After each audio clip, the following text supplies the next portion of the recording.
All right, hello everyone. We're live. We have Nathan from Digital Gnosis and Alistair Ware, not from Digital Gnosis, but cool nonetheless. So yeah, and we're going to be responding to a video by Capturing Christianity titled "We Watched Drew's Video. It was worse than we thought." So all right, let's see. Christianity. I am Cameron Bertuzzi, and today I am joined by Deflate. Oh, yeah. His name is Lucas, and I've got his channel linked in the description of this video. But we are responding to a video that Drew over at Genetically Modified Skeptic put out not too long ago. I think it was less than a week ago at this point, the time of this recording. And he was. And if anyone has anything they want to say at any point, just say things and I'll pause it. I'm just sharing the links around for this video at this moment, so that's why if I look absent, that's what I'm doing. But yeah. Okay. Class that was being taught by a Christian apologist. His name is Greg Kokel. And what we're going to do in this video is we're going to respond to some of the things that Drew says in his video, because as Lucas and I were watching that video, we just... Notably, the hour-long video responded to more than a chance few of the things that Drew said in his 10-minute video, I think. We had some things that we wanted to say in response, and I think that some of the things we're going to say today is going to help clarify the situation, because I think that there was some talking over each other, not in the sense of talking too loudly, but in the sense of Kokel wanted to make one point and then Drew wanted to make a different point, and there's just some overlap, but it's confusing how that overlap works. So today we're hopefully going to provide some context of how this argument is supposed to work. Wait, is that sort of like when atheists bring up the problem of evil, and then theists are like, well, how do you have any good or evil on an atheist worldview? If we're just molecules in motion, if we're just, after all, a shark may forcefully copulate with another shark. And then respond to some of the things that Drew said in his video, like I said. But this is, it's great to have Lucas back on the channel. He's actually going to be... Want to try the speed at 1.25 or something? Yeah. Right. Yeah. Okay. I'd be happy. Maybe with even 1.5. Yeah, I'm happy. Okay.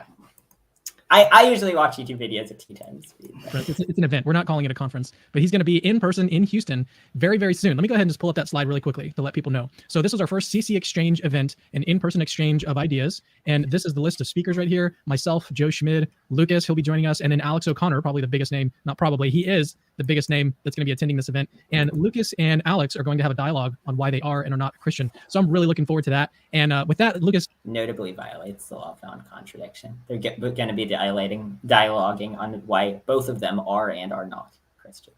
Welcome back to the show. It's great to have you here. Thanks, Cameron. It's great to be back, and I'm really looking forward to walking through Drew's video with you. Yeah, so we've got 4 clips pulled up that we're going to play and then provide some commentary on the clip. And I've actually unmuted our microphone so that we can talk while the video clip is being played. If you want to say something, Lucas, feel free. But if not, then we can just wait until it's over either way. But sure. Is there anything that you would like to say before we get started playing the clips and our responses? No, I guess the only thing to say or to mention at this point is that we're just going to be honing in on the whole issue surrounding the problem of evil and the moral argument. I mean, Drew or Greg Kokel, respectively, I mean, they talked through all sorts of other issues, the kalam, the soul. But again, for sake of focus, we're just going to be talking about the moral argument and the problem of evil. Yeah, no, that's a really good clarification there. And I also wanted to say 2 things. If you just pause this, did they say why the moral argument and the problem of evil? Is it because he's going to be saying exactly what you said, like when Christians say, how do you justify morality? Or have they added some other reasons why? That's what I would guess. I don't know. I mean, I think that, if any Christian wants to talk about the moral argument and the problem of evil, I'm very down, because I think that the moral argument is the worst argument for God. I think that there are versions of it that are okay, like the argument from moral knowledge, the argument from the odds of there being objective goodness that would actually exist are higher on theism than on atheism. But just the vanilla Craig version of if God, no morality, but morality, therefore God, is just, I think it's just such a bad argument. It makes the claim that God is good uninformative. It falls prey to Euthyphro's dilemma. It just sort of glosses over centuries of moral philosophy attempting to figure out robust ways of grounding morality, just in favor of Craig just brashly asserting that no one can do it, guys. It just can't be done. Yeah. They can't ground morality. And that's the thing that annoys me. It's just that I wouldn't mind if Craig just I don't know, went through a bunch of atheistic accounts and said why they're wrong, but he doesn't even do that. He just like, if atheism is true, then evolution means that we're just animals. So but checkmate. Alistair, we know this because, as the atheist philosopher Michael Roos remarks, if there is no God, there is no good, no evil, just blind, pitiless indifference. Or as the Christian Dostoevsky says.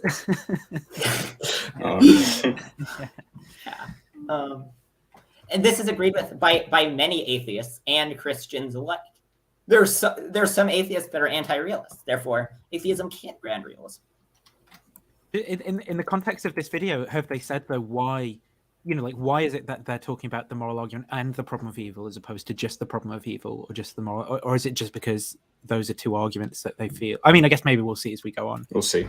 Yeah. Well, they just have the sort of similar vibes. Both of them involve like morality, in the name. They both conclude that God exists. No, well, obviously the problem of evil doesn't conclude God exists. Yeah, yeah. Yeah, I think that apologists should try that game with like more arguments. They should say like, well, atheists will say evil exists, but existence at all requires a cause, and so for evil to have begun to exist, and also for there to be evil. After all, if we were just in a chance world where there were no molecules or anything, where the universe were not fine-tuned, you couldn't have evil at all. And so the atheist really needs to tear down all 5 of these arguments to even get the problem of evil on the table in the first place. The first thing is that the title of this video is a little bit cheeky, and that obviously we're playing off of the title that Drew chose for his video. And we're playing off of the title that Cameron chose for his video.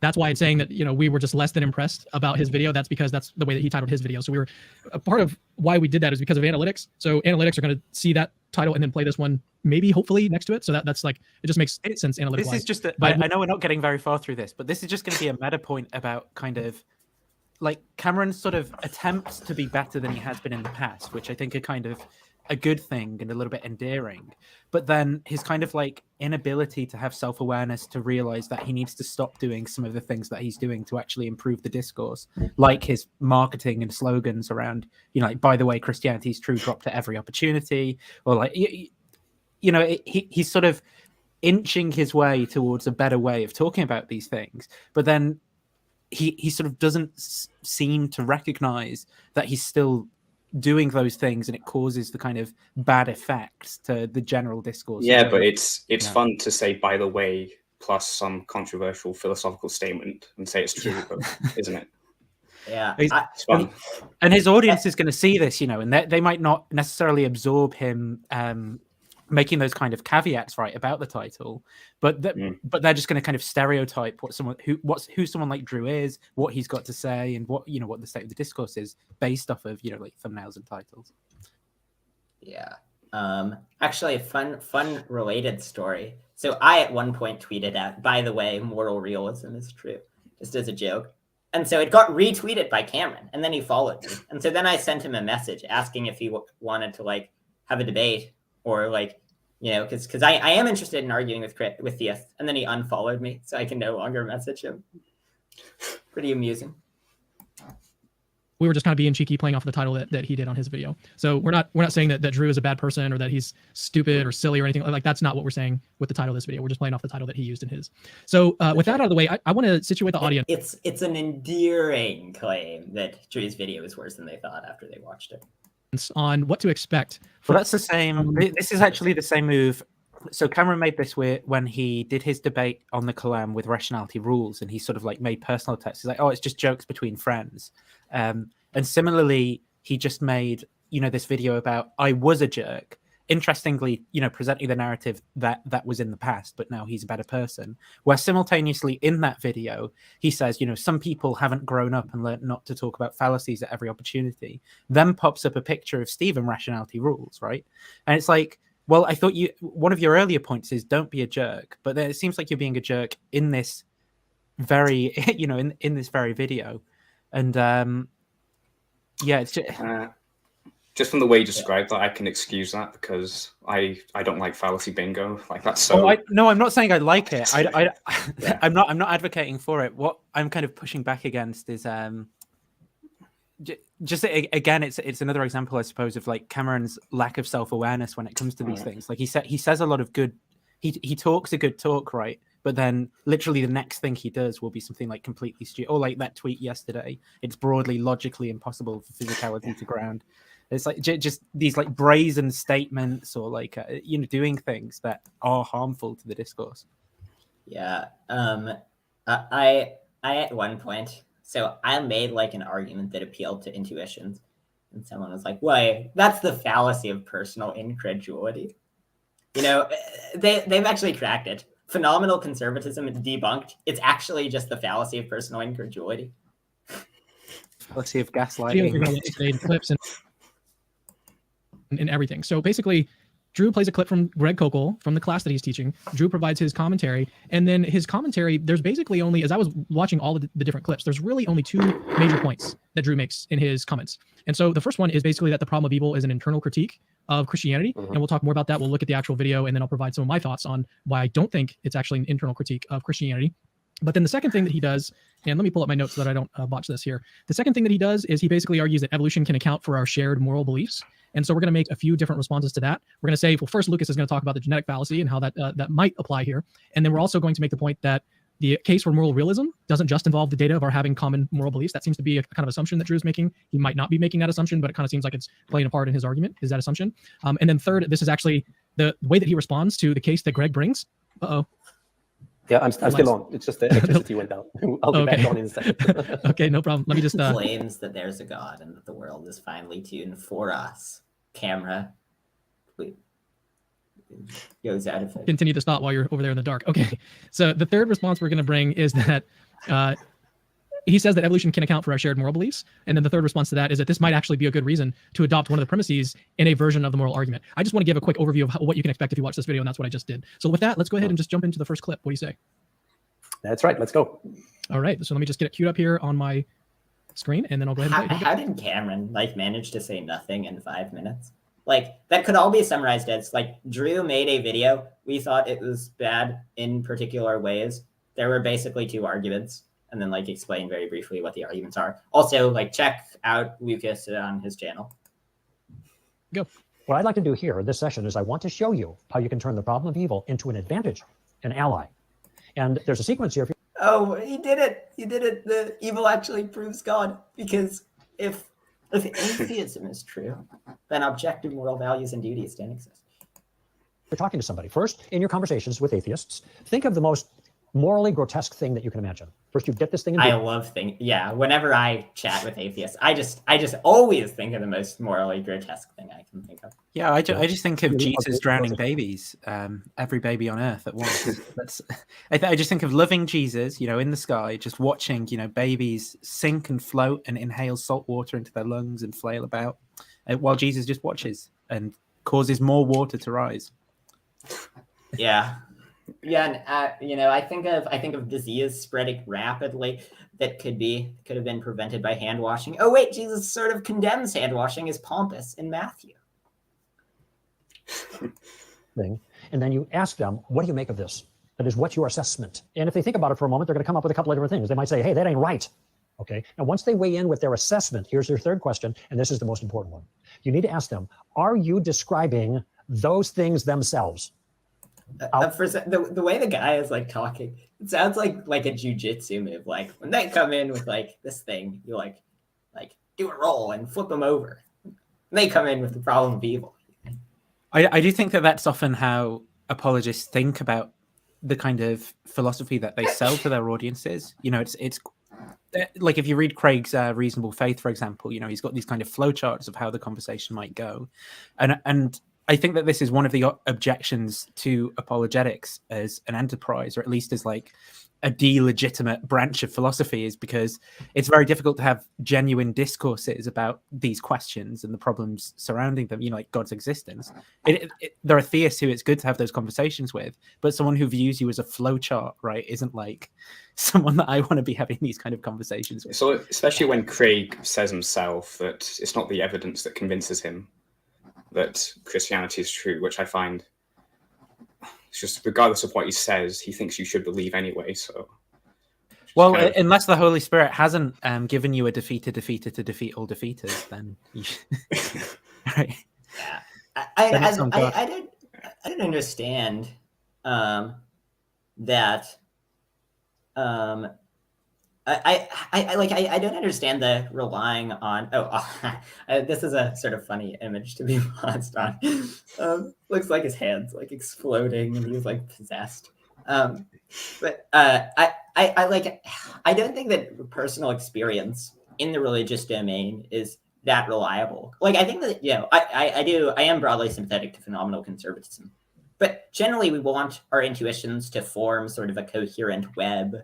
Rather than to just be one-off things. We want to have independent confirmation. There just seem like obvious debunkers in that lots of people have inconsistent sort of religious experiences. And so yeah, I mean it just I don't know why we would trust it. Oh, people are saying that the stream is choppy. I think the video. I don't know what can be done about that. To be honest, I think it's a combination of internet bandwidth and StreamYard things. Yeah, I think StreamYard reduces the quality sometimes. Yeah, is there a way to like have one of you stream it? I'm not sure if that's possible on StreamYard. I can try sharing it, but I don't know if it would be any better. Let me see. Okay, here I can. And we're at 6:30. I sent the link in the private chat. Yeah, I think that you know the game that this guy's playing of like evil. I really do think that he should have just said the same thing with like the Kalam. He should have been like, now think about the most evil thing and ask atheists, how confident are you that thing exists? And then be like, aha, did it begin to exist? Is it contingent? Yeah, if God's a necessary being, then technically from their own worldview, anything but God, like, proves God. So I actually think there's a very good objection here, at least to the way that, again, apologists are going to kind of present arguments, right, for and against their position as if they ought to be consistent to an atheist who's kind of reflected upon these things. And it's basically Oppie's point about that theories come prior to argumentation, right? So, if you're anything like consistent, you're basically guaranteed to reject at least one of the premises of a deductive argument that concludes that God exists. And even suppose that you do actually accept those premises, so then you conclude God exists. Well, now you've just got a set of beliefs which are inconsistent, and you've got some work to do to figure out how the kind of other background commitments that you've got are inferentially linked to maybe the belief that God doesn't exist, or to those premises, and what you actually do to reform your beliefs in order to make them consistent again. And so it's sort of a bit pointless just trading deductive arguments with one another when it's not much better than if you just kind of said claim and then the other person said not claim. And what's far more fruitful is to discuss our theories as a whole about the way that reality is, and to compare them according to hopefully shared commitments about theoretical virtues, like that we don't want theories that postulate like more entities than they need, or are less economical, or don't fit the data, and things like that. And obviously there's going to be room for discussion within those, because what the data is going to be different. Maybe an atheist might not think that fine-tuning, is data that we actually have to account for, whereas a theist might, and there's a discussion to be had.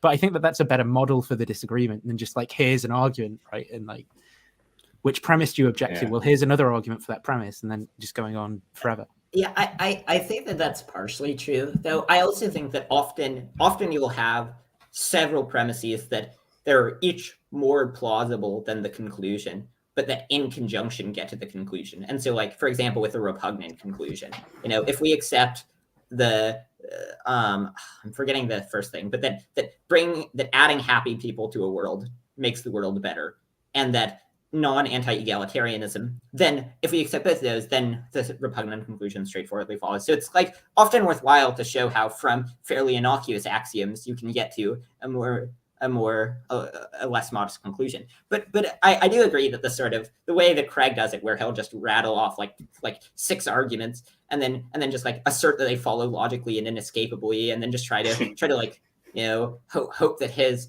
interlocutor doesn't respond to all 6 of them, and then like assert at the end like in order to just tying the threads of the debate together. Yeah.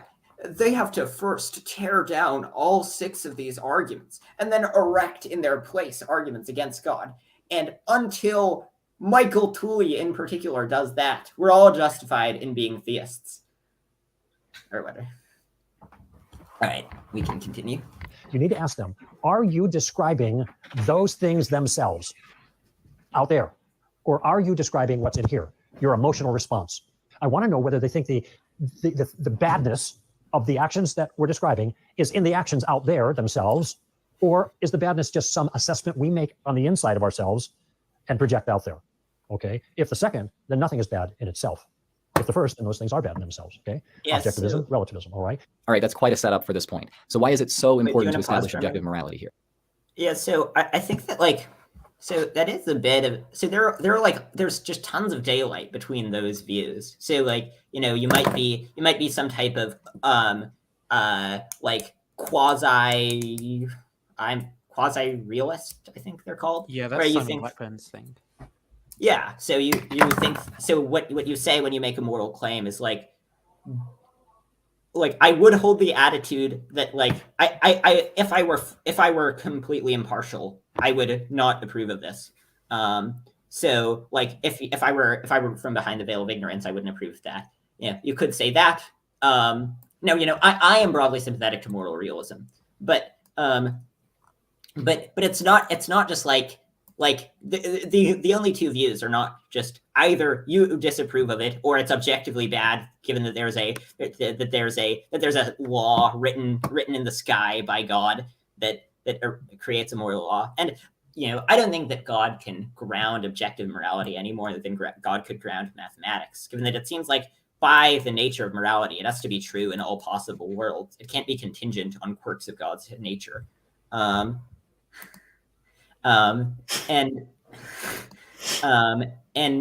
finally, I think that Euthyphro's dilemma is just a really big problem for grounding morality in God. I think if you think about what Greg said there, right, where he's framing it as though the worst case scenario for the atheist is that they might admit that they're an expressivist, which he calls moral subjectivism, right? But suppose that you do. What follows from that for the objection that they've given, you know, namely the problem of evil in the first place? So suppose you're giving the problem of evil as an objection to the theist, right? And then they say, well, what do you think about morality? And you say, well, I'm an expressivist. What's the issue? Yeah, I think some people tend to think there's like a conflict in having like first order beliefs about ethics, but at the same time being an anti-realist. So, you're doing some like performative contradiction by condemning behavior while admitting you're an anti-realist. And I mean, I've never quite got that, because even if I was an anti-realist, it's like, okay, I have preferences and I desire certain behavior shouldn't be done, and I'm going to make efforts to stop people doing certain things, regardless if it's like an objective fact in the world that like corresponds somehow. So, I mean, some people try and push that line, but yeah, I also think that like, I don't know, I mean, when Craig has like debated people who are competent and who are like knowledgeable about morality, like the Kagan debate, that just went like incredibly poorly for him. I mean, part of that was because Craig wanted to do his standard thing of like rattling off like 3 different arguments, and then each of them having a bunch of supporting arguments, but there just weren't that good of arguments. So he had to like argue that atheism couldn't ground like moral responsibility, and then like argue basically for egoism, that the only reason we act morally is so we don't get burned by God. But I don't know, it's like I think that the moral argument, I once thought that the moral argument was an okay argument, but then I realized that like God is a lagging indicator rather than a leading indicator of morality. So like if God exists and God is in correspondence with the objective moral law, then morality exists. But then morality is outside of God. And God can't ground the moral reality because then whatever is God's character would be moral. So yeah. All right, do we want to continue? Yeah, sorry, I forgot that I was the one who is responsible for that. No problem. The problem of evil, the bump of bad, people bring it up all the time. That requires things actually to be bad out there. It requires objective morality. Okay. So is he saying that the problem of evil is a problem under theism and not atheism? Is that what he's saying? I think he's just saying if the atheist puts forward the problem of evil, it requires. Oh yeah, no, I was being sarcastic. I mean, yeah, what I mean is, you know, obviously, well, it depends. There's different forms of the problem of evil, but in general, the person is basically, you know, showing that, okay, suppose theism is true, well, then you get this thing that you shouldn't have under theism, and so theism isn't true. Like that's broadly the form of the argument that, you know, you're going to get different kinds of it. And so, yeah, like why does it matter what the person who's putting this argument forward thinks? All they have to do for it to be a successful argument is get the theist to accept that there is, like, you know, there are evils in the world of this kind that there shouldn't be under theism. That's the purpose of the argument, is to persuade someone who's a theist. It's not for someone who's not a theist to just kind of like describe what their beliefs are about the world or something. Right. I mean, it like the point of it is that it, you know, at least can be run as an internal critique. And so it's that theism entails that God is perfectly good, but if God were perfectly good, then he would make the world differently. And it's just, I mean, you know, there are obviously replies that theists give to the problem of evil, but I mean, it just seems so clear that there's at least one instance of unnecessary evil that, like, that, you know, when we just think of all of the millions of bad things in the world. My ingrown toenail does not make me a better person in any way. Well, no, but Nathan, it builds your soul. It honestly doesn't. It stops me from doing all sorts of things that I would like to do. Well, no, but if the wait, isn't like part of the foot called the soul or something? So if it like gets really ingrown, like it's that part, then it would do soul building. But yeah, I mean, and there are so many of them where, like, you know, I mean, I think that you know, part of this is just going to be sort of like just sort of the difference will be less of a logical argument and more of like just sort of an emotional argument. But there just seem like so many evils that just, it seems so hard for the theist to say that the world is better for them. So like one example is there are lots of people who are sexually attracted to children, and as a result, like large numbers of children get sexually assaulted. The notion that the world is better because of people have tendencies which result in vast numbers of children getting sexually assaulted just seems so obviously absurd.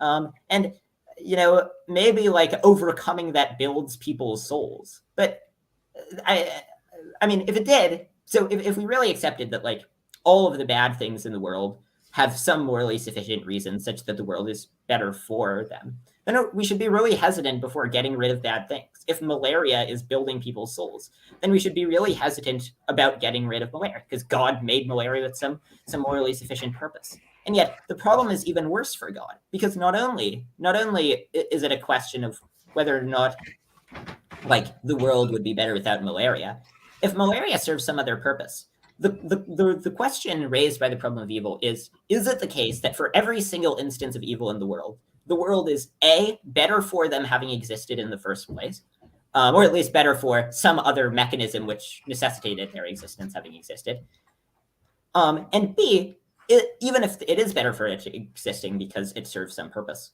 is it the case that an omniscient, and omnibenevolent being couldn't find a better way of achieving that purpose, couldn't find a better way of building our souls than like giving 5-year-olds brain cancer? Well, presumably that something I haven't heard good principled reasons given by theists for is that presumably there's some process that takes place during soul building. Now, if souls are cashed out in terms of substances, right, there's some kind of process that changes that substance. The question is, why can't God instantiate those substances at the end of that causal process, or you know, when heaven is supposed to begin? Why not I think that becomes a big issue as well So- for the soul building response. It's also a bit confusing to me that God's not any less great, even though his character didn't go through soul building.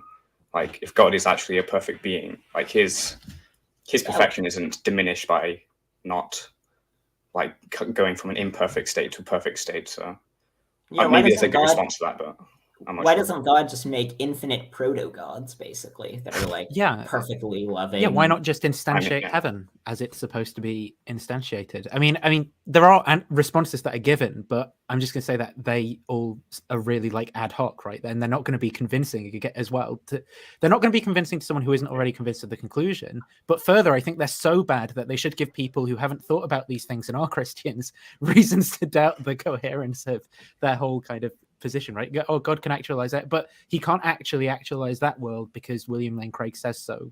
Like, why? Yeah. And the other thing is, like, I feel it feels like there will often just be this sort of allusion to like like things in the world that maybe have some value that justify it. But I mean, if we just consider like if we just like think about normative ethics as it exists today, like the consequentialism, deontology, and virtue ethics are the three main theories. Now, virtue ethics is its own sort of phenomena that virtue ethics is weird and doesn't really give many moral prescriptions very well. But on deontology and consequentialism, it's just going to be obvious that what God is doing is wrong. I mean, if a person brought about malaria, which killed millions of people, deontology would say that that's wrong.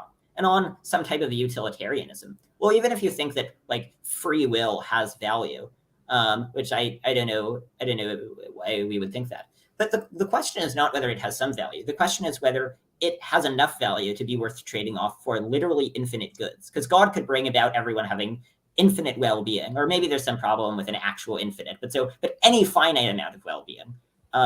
So the question is like, even if we accept that soul building has some amount of value, could go like, is it infinitely valuable such that there's no good that it's worth trading off for? And even someone like Michael Huemer, who is sort of like a moderate deontologist, like he thinks that happiness and suffering are examples of things that matter, but are not the only thing, so they can be traded off. But in God's case, God has infinite power, and so they have to affirm that the goods that we get from being on Earth are infinitely more valuable than any amount of well-being, and that just seems to run afoul of like every normative ethical principle that is plausibly believed today.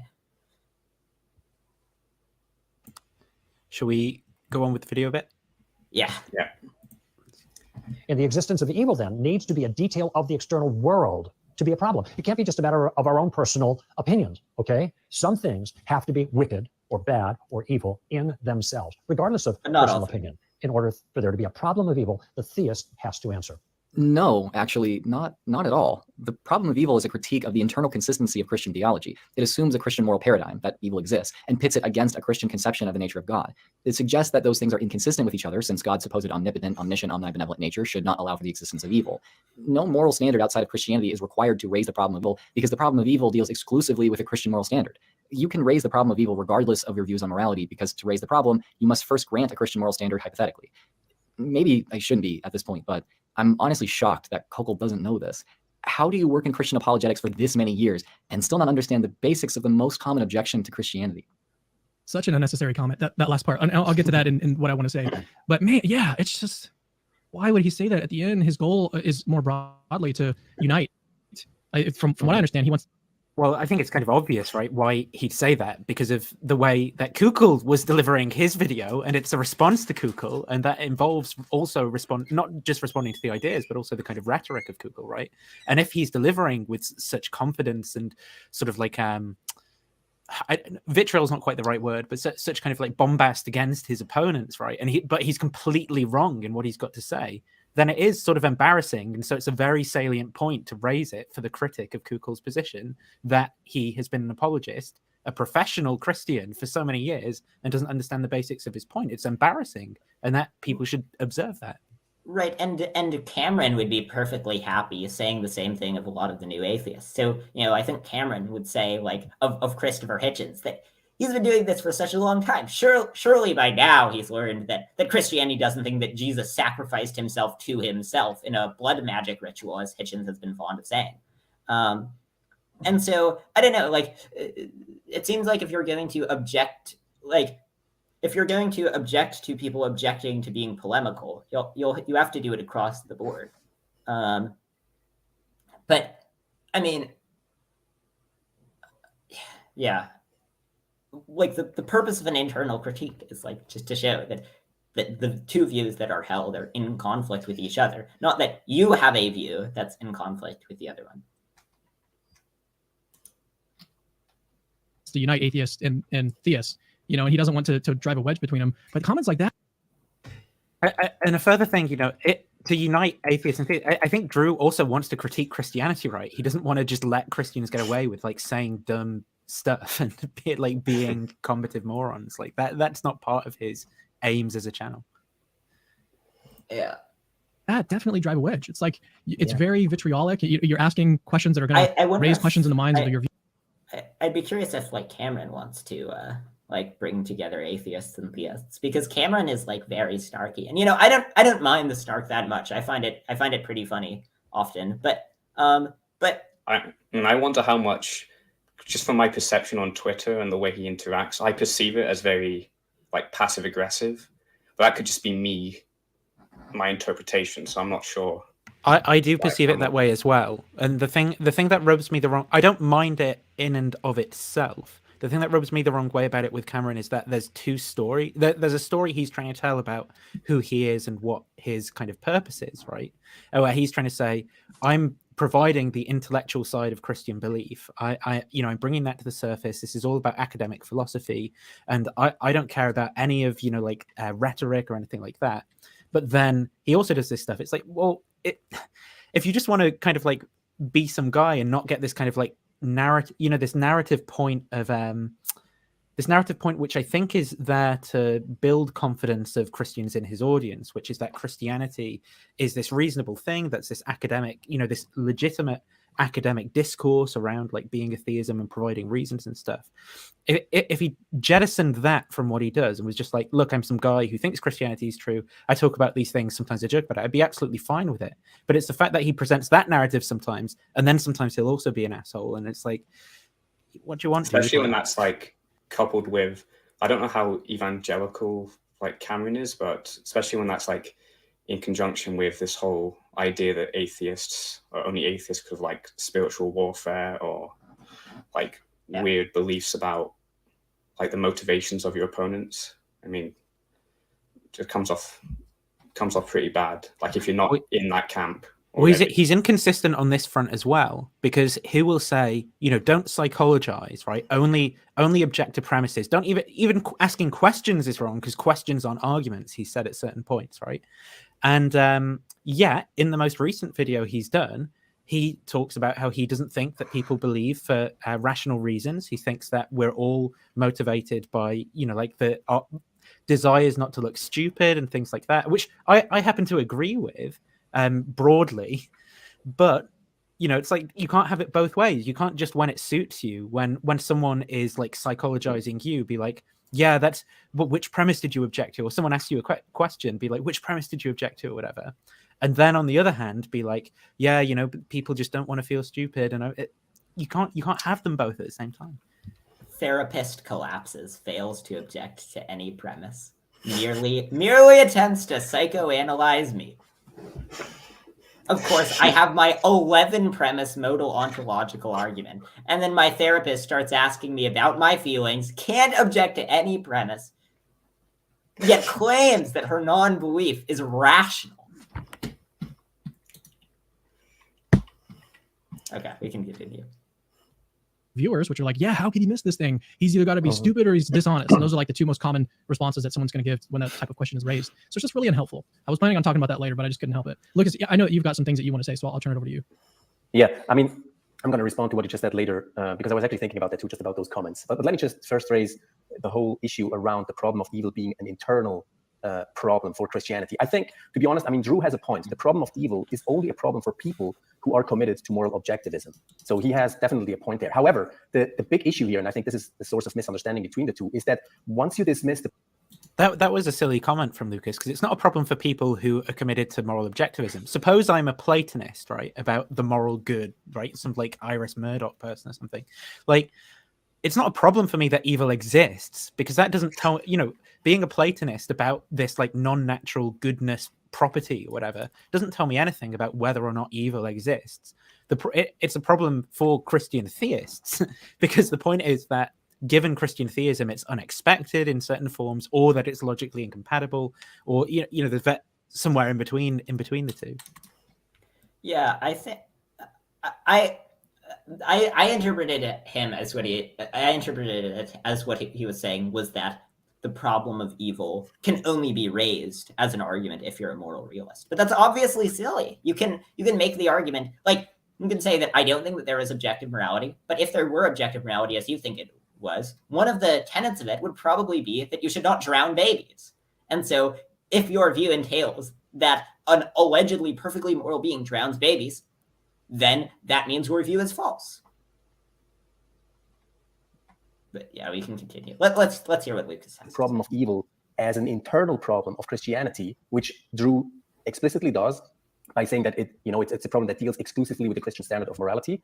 Then as an atheist, once you do that, once you locate the problem internally in Christianity and you distance yourself from it by basically saying, well, I don't have a problem with evil, well, that means that you kind of can't complain anymore about the real evil or about what is conventionally called evil that's actually happening in the world. And so I guess the question is, well, he's not making a statement about that right at the minute. He's just saying that is what the direction Greg was going in. Yeah, but even that, like, you can't, if you're an anti-realist, you can't complain about what you think. I mean, you could still have like desires and say, I want the world to be a certain way. I just don't care if there's technically no true or false answer. But I think Lucas here he's just saying that that's a thing that Drew was responding to, that perception. Is he making a statement about saying this is my opinion as Lucas? I'm not sure. I don't know. Can anyone live like that? Is it reasonable to face, the reality of genocide, of systematic rape, of, human trafficking still happening all around the world? And is it reasonable to face these issues and basically take a stance of indifference and say, well, these things are not evil? That's basically the logical.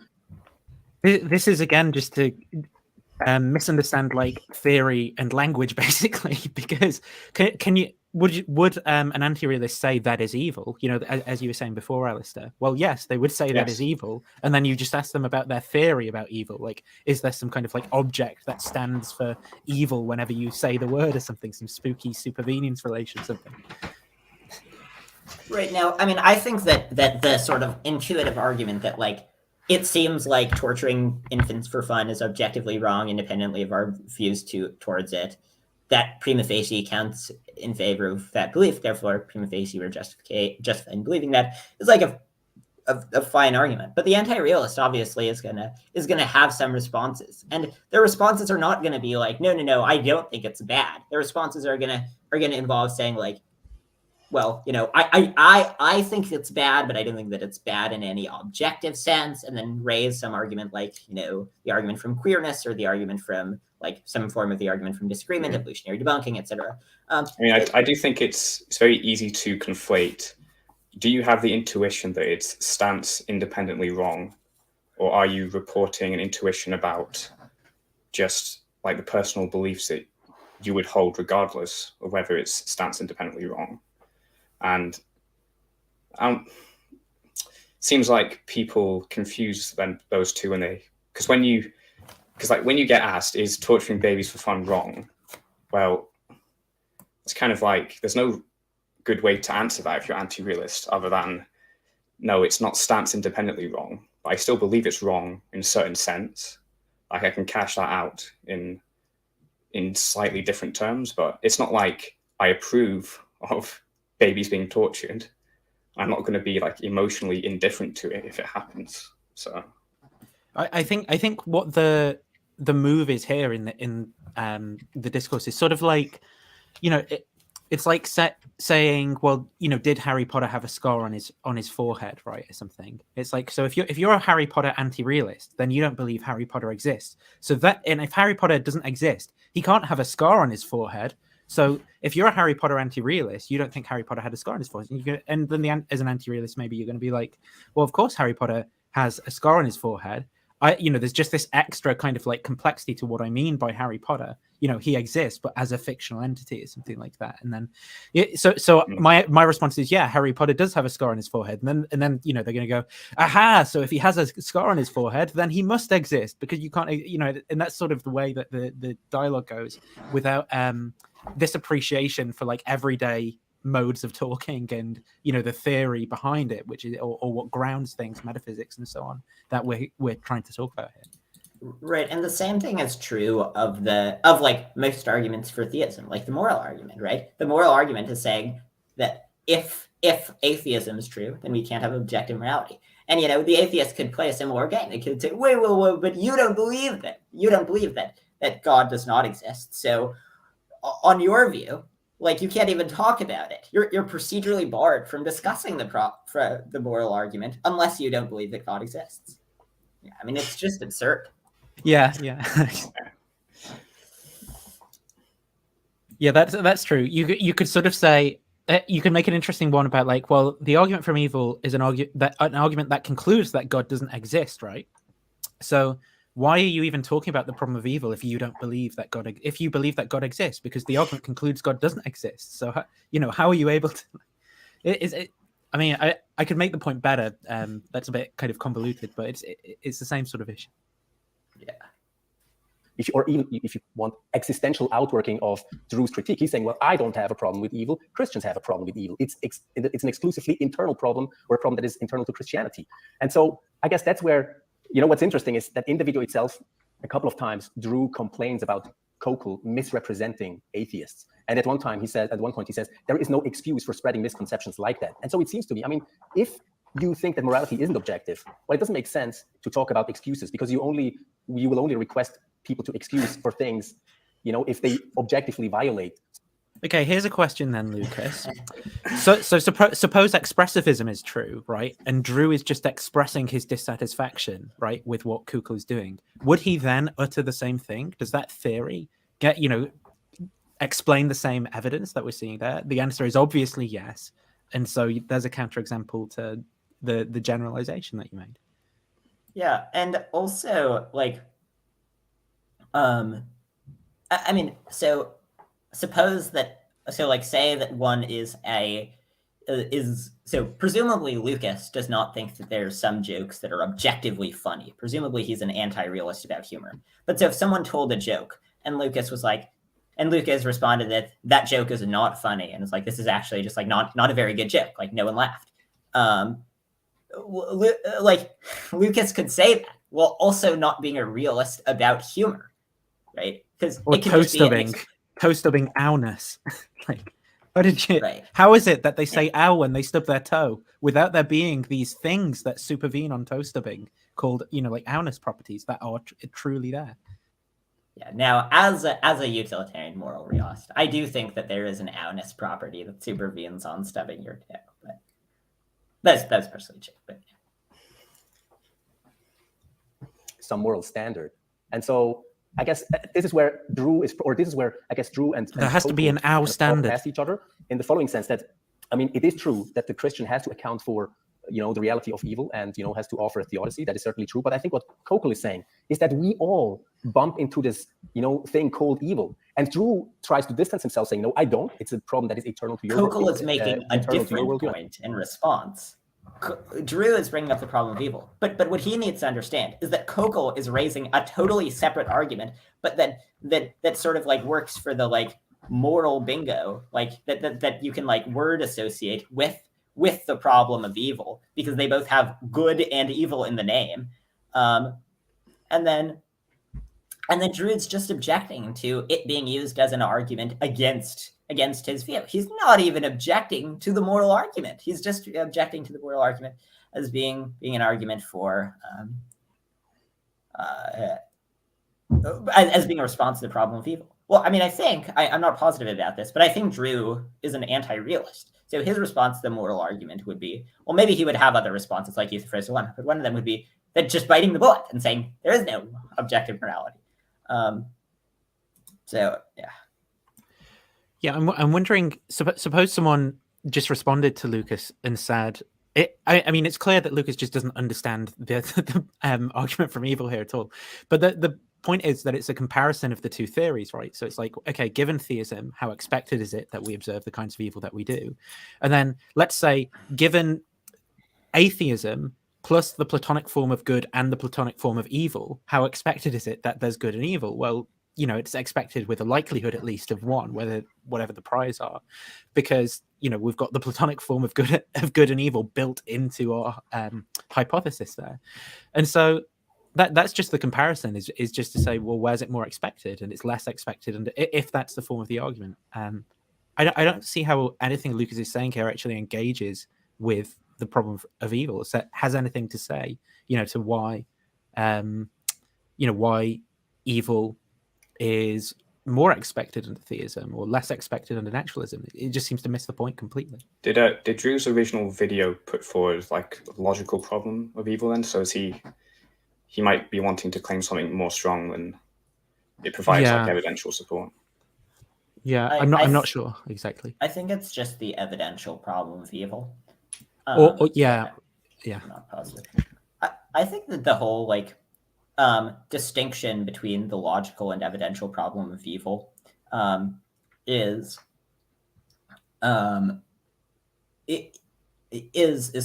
something of a I think that there are lots of versions of the problem of evil where it's sort of not clear whether they fall in the logical or evidential problem of evil. So for one example is, if God existed, at least one of the following 10 things would not exist: malaria, flesh-eating parasites, pedophilic sexual urges,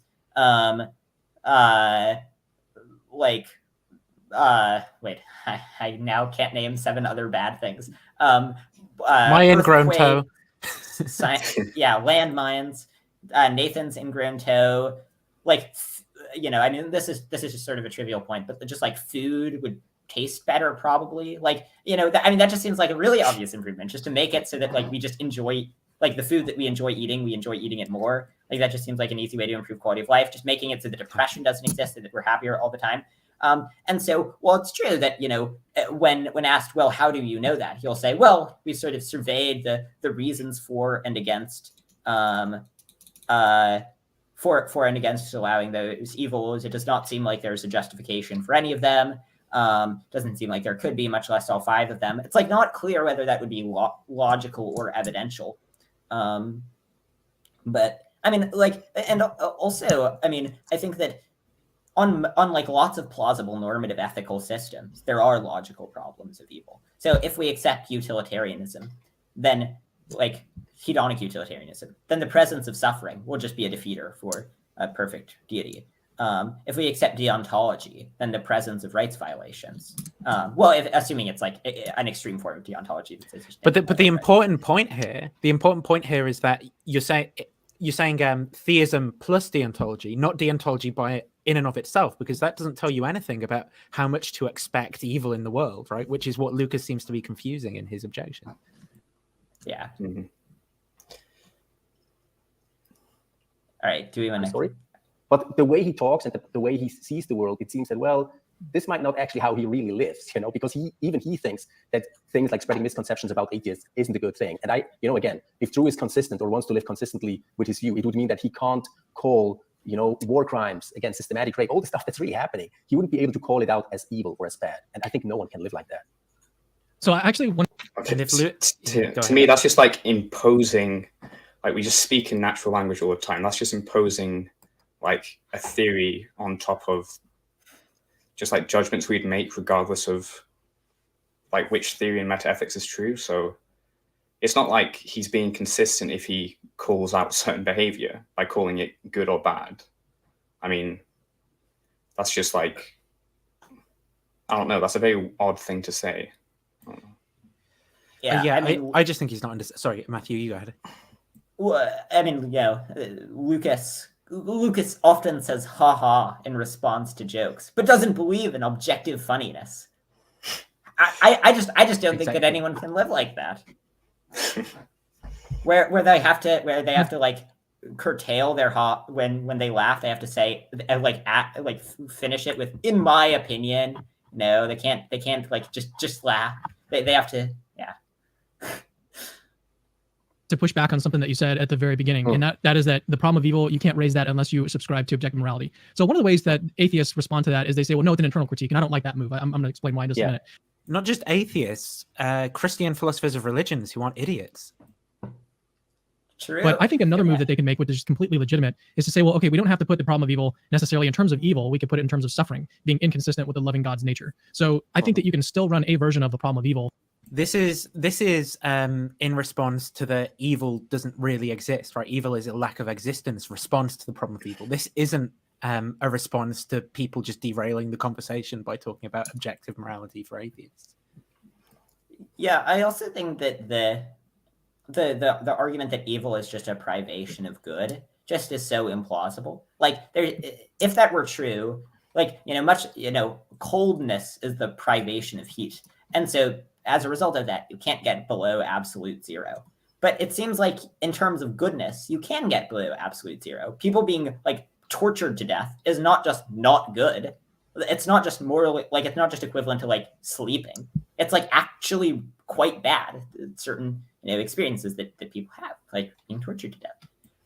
Yeah, I think it's based off of mostly a kind of classical understanding of the way that reality is. With people like Augustine talks specifically about like an animal with a skin disease, for example, and it's like, well, it's clearly like lacking, what it should have in that area, like it's lacking skin or whatever. But in modern terms, we might talk about that skin disease in terms of actually existing bacteria that have, like eaten the skin. So it's not like those bacteria don't exist, and that's why there's like a privation of something.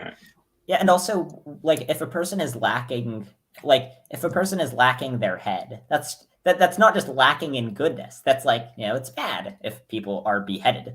And I think, I don't think that either account are very plausible. But I think that the account that says goodness is just the privation of evil is actually more plausible. Like, there are a decent number of negative utilitarians who think that like only suffering is bad, but well-being is like only good. Like the Sam Harris type thing, for a popular level audience, right? Where he's like, putting your hand on a stove is bad, and then the good is just defined as the opposite of that. I'm not saying it's a good theory or anything, but that's an example. Well, no, but I think Sam Harris is a positive utilitarian. I think that he thinks that happiness is good. But there are lots of people like Brian Tomasic who will just appeal to like the intuition pumps about like, imagine being like, set on fire. That's just, like the salience, like it's just obvious that is sufficiently bad that no amount of positive experience can ever outweigh it. Now, I think he's wrong about that, but that account, but nobody says like, think about setting yourself on fire, or like think about having a nice meal with your wife. It's just obvious that the goodness of that cannot be outweighed by any amount of being set on fire. Like the horror of evil just seems like so much greater than the horror than the goodness of the best experiences. Yeah.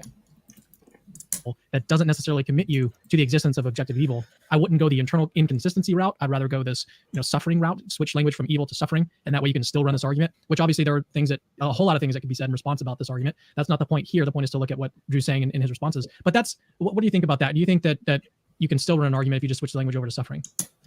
Yeah, but doesn't the same apply here in the sense that if you, I honestly, I don't think they've understood at all what their objections are even supposed to be. It's like they vaguely, because they're just not objecting in the right way to anything that's salient to what Drew's had to say.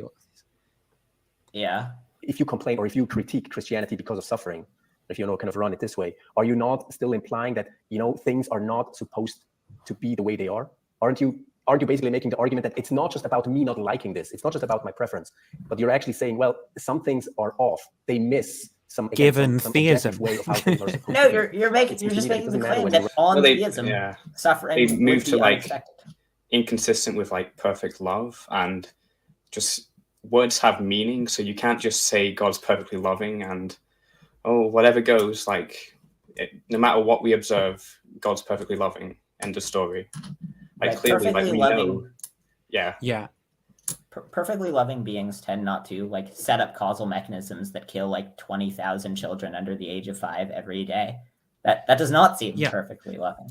So if that's meaningful as a kind of theory, right, about the God who explains why reality is the way that it is, then it has to be contrastive in some way. There has to be some evidence that would count against it. But if any potential evidence that would count against it is just going to be explained by the addition of some kind of like ad hoc desire or something, then it's just meaningless, because because to say God is all loving is just consistent with any observation that would be made anyway. So it just doesn't tell you anything. It's just, well, God is loving. Well, what does that mean? It means however things are, whatever exists, complete random universe, whatever God is. Yeah. Run it in terms of evil or suffering, the argument does only make sense if you're presupposing that there's some moral standard, or sorry, some objective standard that is missed. Don't you think so? Well, no, because I'm looking at it from the perspective of what we would expect from a loving God, and that's what atheists are going to argue. They're going to say, let's start with this hypothesis that a loving God exists, and then what would we expect from that hypothesis? What do we expect a world full of all of this suffering? I mean, that's so I don't understand, how can Cameron say this and then but let Lucas for the previous 10 minutes talk about the nonsense that he's talked about? I don't understand. Well, I think that Cameron's confusion is that I think that Cameron thinks that with the problem of evil has to be an external critique, but the problem of suffering can be run as an internal critique. So he's just like spouting tons of nonsense about the problem of evil, but he's like, we all agree that suffering exists, and so you can object to that. Which seems like a basic confusion, but that at least explains the data of Cameron making the utterances that he is making. Yeah, but I think Cameron's objection, I have no idea because I've not watched this in advance, is just going to be that the axiology of theism doesn't include, doesn't say that there won't be evil, right, or that there won't be suffering. That's broadly going to be his objection. So he's going to say it's not an internal critique of Christianity. Now, there's stuff that can be said about that, but I can't see, if that's your objection, why not just go to that rather than talk about like this objective morality, like random tangent, and why let Lucas go on about this random tangent and how it's a problem for people who believe in objective morality if you're aware that it's a problem for theism and not objective morality? It just doesn't make sense to me. But yeah, I think that one of the better responses to the like axiology point is the response that you had in your video, Nathan, of just like playing the talk about axiology and then just like showing instances of horrific suffering that God is allegedly, axiologically doesn't really mind. I think even better is to play is quotes. Maybe something I should have done, because people said that's basically just an argument from emotion, would be to have these quotes from the Bible about how much, like, if you as a father would, give your child, you wouldn't give them a stone if they asked for a fish or something like that. How much more will God give you when you ask for good things? Things of that nature. It's like, so you're going to tell me that isn't saying that there are certain predictions about what we should expect, this loving God to actually do in the world. Well, I mean, that's what you have to say, right, to maintain your conclusion. But then it's just clearly completely undermotivated. Right, and also, it's claimed that it is like, the objection that it's just an argument from emotion. I mean that's sort of true, but I mean, okay, this. Like, I feel like the way that Christians avoid the problem of evil is by sort of using intellectual argument. Well, most of them just don't really think about it very much, but one, like the apologists, they sort of use the cloak of intellectual arguments to just sort of set aside the sheer horror of the evil. And so, forcing them to be acquainted with the sheer horror of the evil, it might partially be an argument from emotion, but that's only to sort of eliminate the very detached nature by which, when it's talking, like, I think that rather than calling it the problem of evil, like, Christians should, when responding to it, have to like describe the specific horrors that they're defending as permissible. So, like, small children burning in forest fires. So like, well, God has a morally sufficient reason for allowing small children to burn in forest fires, for killing 20,000 kids under the age of 5 every day.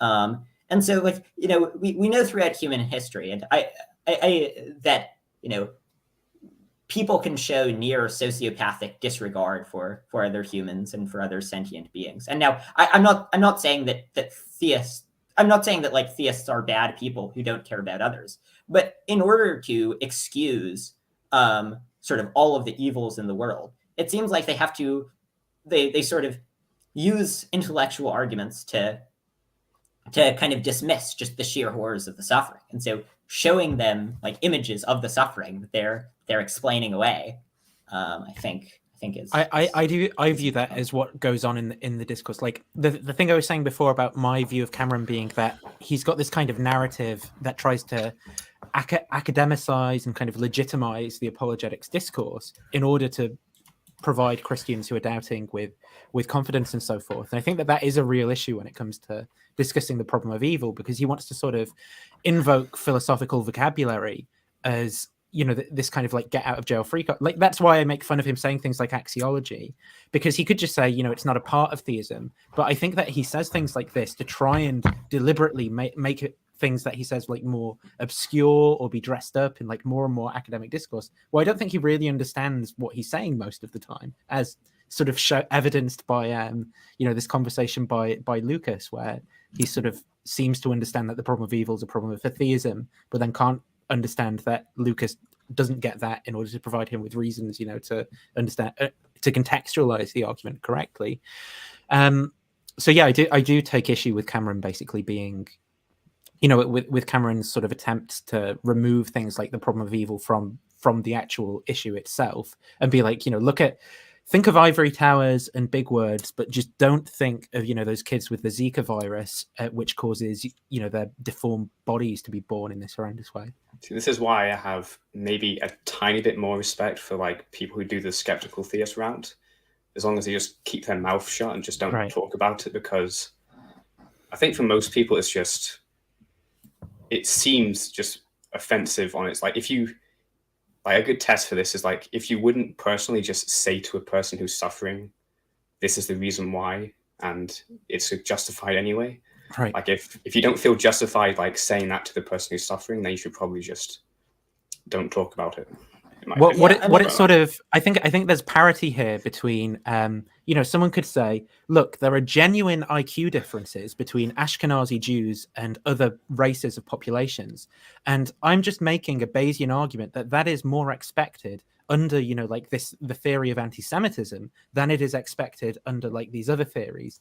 And you know, and here's some other things about the theory. It's in my axiology that it's bad for them to control the world. And so and it's like, you know, if you dress up this discourse, you can dress up this discourse and be like, look, I'm just making academic arguments. Which premise do you object to? But there is a place where the kind of like rubber hits the road, particularly when it comes to, I think, like atheism, theism debates, where there's a broader social context which these arguments and things are situated in. Like, are you trying to tell people there's like a reason for these horrible things happening to them, or are you trying to persuade people to make it illegal to get abortions or to be married if you're gay, something like that? I mean, not all religions, obviously, those examples aren't going to apply to all religions, but I do think that has to be taken into account when we contextualize the philosophical debates as well. Yeah, I think that it's sort of like, you know, animal rights activists will often show images of the horrors that are going on in factory farms. And like, I was recently reading a paper by Timothy Sow. I wrote a blog post about it, which you can all check out at benthams.substack.com. So, and like, is that the paper I'm thinking of? Yes, it is. Yeah. And he was like defending, like, his basic argument was that the only reason why it's bad to harm animals, even though he granted that they could feel pain, is because it like maybe is bad for our character. But like for people who work in factory farms, as long as it's not bad for their character, well, then it's fine. And like at one point in the paper, he said something like, you know, like animal rights activists will frequently point to like instances of immense pain being inflicted upon the animals, like, which are not worth discussing or something. and it's just so much easier to like ignore the suffering when you don't when it's sort of being pondered merely as an intellectual problem, when you don't have to like sort of see the victims. No, I mean, I would slightly push back on what Alistair said, that that sort of a justification for suffering only works if we would feel comfortable saying it to the victims. Like, I think that there can be lots of horrible actions for the greater good that where like it would feel insensitive to say to talk to the victims about it. So like, if a nuclear bomb was dropped during a war and it like resulted in like someone's friends and family be like getting cancer and like dying slow, horrible, painful deaths, but it was like necessary to win the war and save like tens or hundreds of millions of people. You know, I would feel awkward like talking to that person about like, no, you know, the bomb that killed your family was actually good. But I think that those that like images like that are good for establishing the salience of the issue, that there is at least some cost. Now it's possible that there's some greater benefit. Well, maybe if you kind of flesh that out a bit more, though, it's like that's kind of like this terrible truth, right? But understanding and knowing, coming to understand and know the Christian God isn't supposed to be this terrible truth about like, yeah, you know, we just had to drop the nuclear bomb in order to end the war with Japan, and it saved, you know, millions of lives or whatever. It shouldn't be like that with God. Like, yeah, you know, God just has to drown all those babies and have the Zika virus and have all these people die from malaria, you know, millions of people die from malaria and stuff in order to glorify him most. It kind of begins to sound a little bit like a Lovecraftian horror story where, I mean, there's certain implications of utilitarianism that I accept, which to some people they might sound initially horrible, but I think it's just like an extreme implication of it, which is never going to happen in the actual world. So, I mean, I know Matthew's, you're familiar with Alistair Norcross's argument. This is going to sound a bit insane, but there's some amount of headaches that is worse than a human being's death. Because like because badness aggregates together, so enough headaches is worse than someone's death, and I accept that. But I also accept that it would be permissible to kill someone to prevent the headaches. But yeah, I just take that as a counterintuitive conclusion, not. Yeah, like, I wouldn't say that. Yeah, go ahead. I think that one very good example is like the story by. I'm blanking on the name of the author, the ones who walked away from Omelis, like that like portrays in the story is like there's like a city, and the city is like a utopia, but in order for it to run, there has to be one like small child who's being like horrifically tortured, and so and you know it's not like the short story seems like it was probably. Ursula Le Guin, I think. And so the point of it is like, I think to be a reductive to utilitarianism. But so I think that, you know, it would be sort of hard to, like, if you were talking to the friends and family of that child, it would be sort of hard to say that, like, you know, it's for the greater good. But I would accept that it is for the greater good. It's interesting. Yeah. But you say, you know, these cases are kind of like far-fetched and they wouldn't happen. They kind of wouldn't happen in reality, but actually, you know, for the theist, they sort of are saying that that's the way reality is. Well, depending on, you know, obviously what their other commitments are and stuff. Yeah, I mean, on the point about, you know, headaches outweighing human lives, I mean, we all actually accept that, because are we obligated to change the speed limit to like 5 miles per hour less than it is? That's trading minor inconveniences for millions of people versus the certain knowledge of saving a certain amount of lives per year. And no one thinks very few people think we're obligated to change the speed limit. So I think it sounds like a shocking conclusion, but I think most people accept it. They just don't like contemplating, like thinking in that way, where you're trading off like harms and benefits in that way. Yeah. And people like Cameron will often, like I saw a video by him when he was talking about like what to say to a loved one who like or what, if a loved one like dies in some horrible way. Make he a was post like, about how much they paid you on Patreon and ask people to fill in the gap. That's what he actually did. But wait, what? do you not remember last year when he made this post that is like, Russ was a giver. Russ always gave to capturing Christianity. It was like, unfortunately, I just received news that Russ passed away. That my friend Russ passed away last week. Russ was a real giver. He decided to quadruple his donations over the past 2 years. Now, you can make donations to fill in the gap. All donations are tax deductible, and it was just this really inappropriate and poorly toned sort of thing. It wasn't just like, here's how you can help Russ's family, or like, I'm informing you that Russ died. This is so sad, or I'm upset. It was just like a marketing opportunity, and I thought that was very pernicious. Like, what's the first thing you think when your friend dies? Oh no, how am I going to make more money? Like, it was kind of disgusting. Sorry, but yeah, that's to.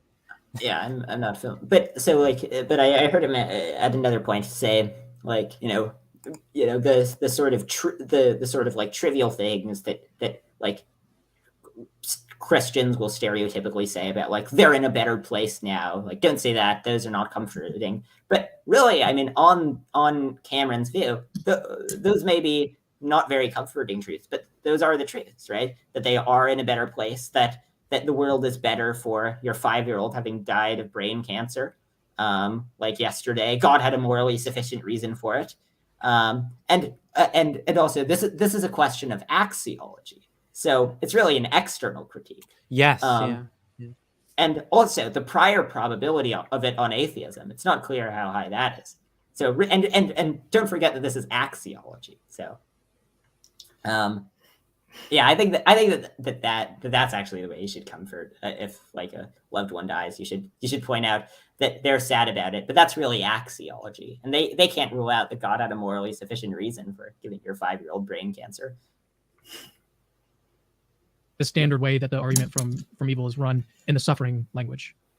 Okay, got you. Yeah, I agree. That makes sense. Then I guess, then it's for the theist to show why suffering is justified, even if you believe in a loving or an all-loving God. Or evil, well, let me right? say this then, because the internal critique version of the problem of evil, I'm not a real big fan of that version of it. We're making progress, Lucas. I think Lucas is doing better now, like than he. Well, like not like I think that he intellectually he's doing better now than he was at the start of the video. This is basically why. So I actually produced a whole video about this. If you want to watch all the details, go watch that video. But basically, in my view, so when you run an internal critique, you've got to find two different things about some position or some view that are in conflict with each other, that view itself entails. Okay, you can't find things outside of the view and then use that to critique the view, because this is supposed to be all internal, like in one little thing, right? It's supposed to be an internal critique, so you can only draw from resources within the concept itself. But you've got to find two elements in that concept that are in conflict. And so one element that the atheist is going to say is that, an atheist just baselessly assert that God prefers a world without child cancer. Yeah. But also, we did a video that responded to that. I did with Mouthy Infidel. It had the thumbnail like with a picture of Cameron, and then the like text on screen. Maybe God just wants babies to get cancer, something. So decided to match the level of snark. But I thought that video was like really bad, because the point is not like. So I think the distinction between internal and external critiques sometimes gets kind of muddled. But obviously, for a successful internal critique, the person doesn't have to accept the internal critique. It doesn't have to exclusively draw on the person's worldview.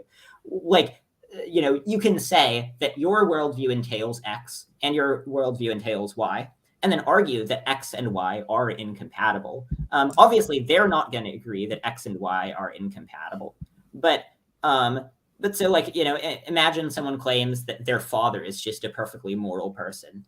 And then you're like, well, wait, but we actually have recently learned that your father is like a serial killer.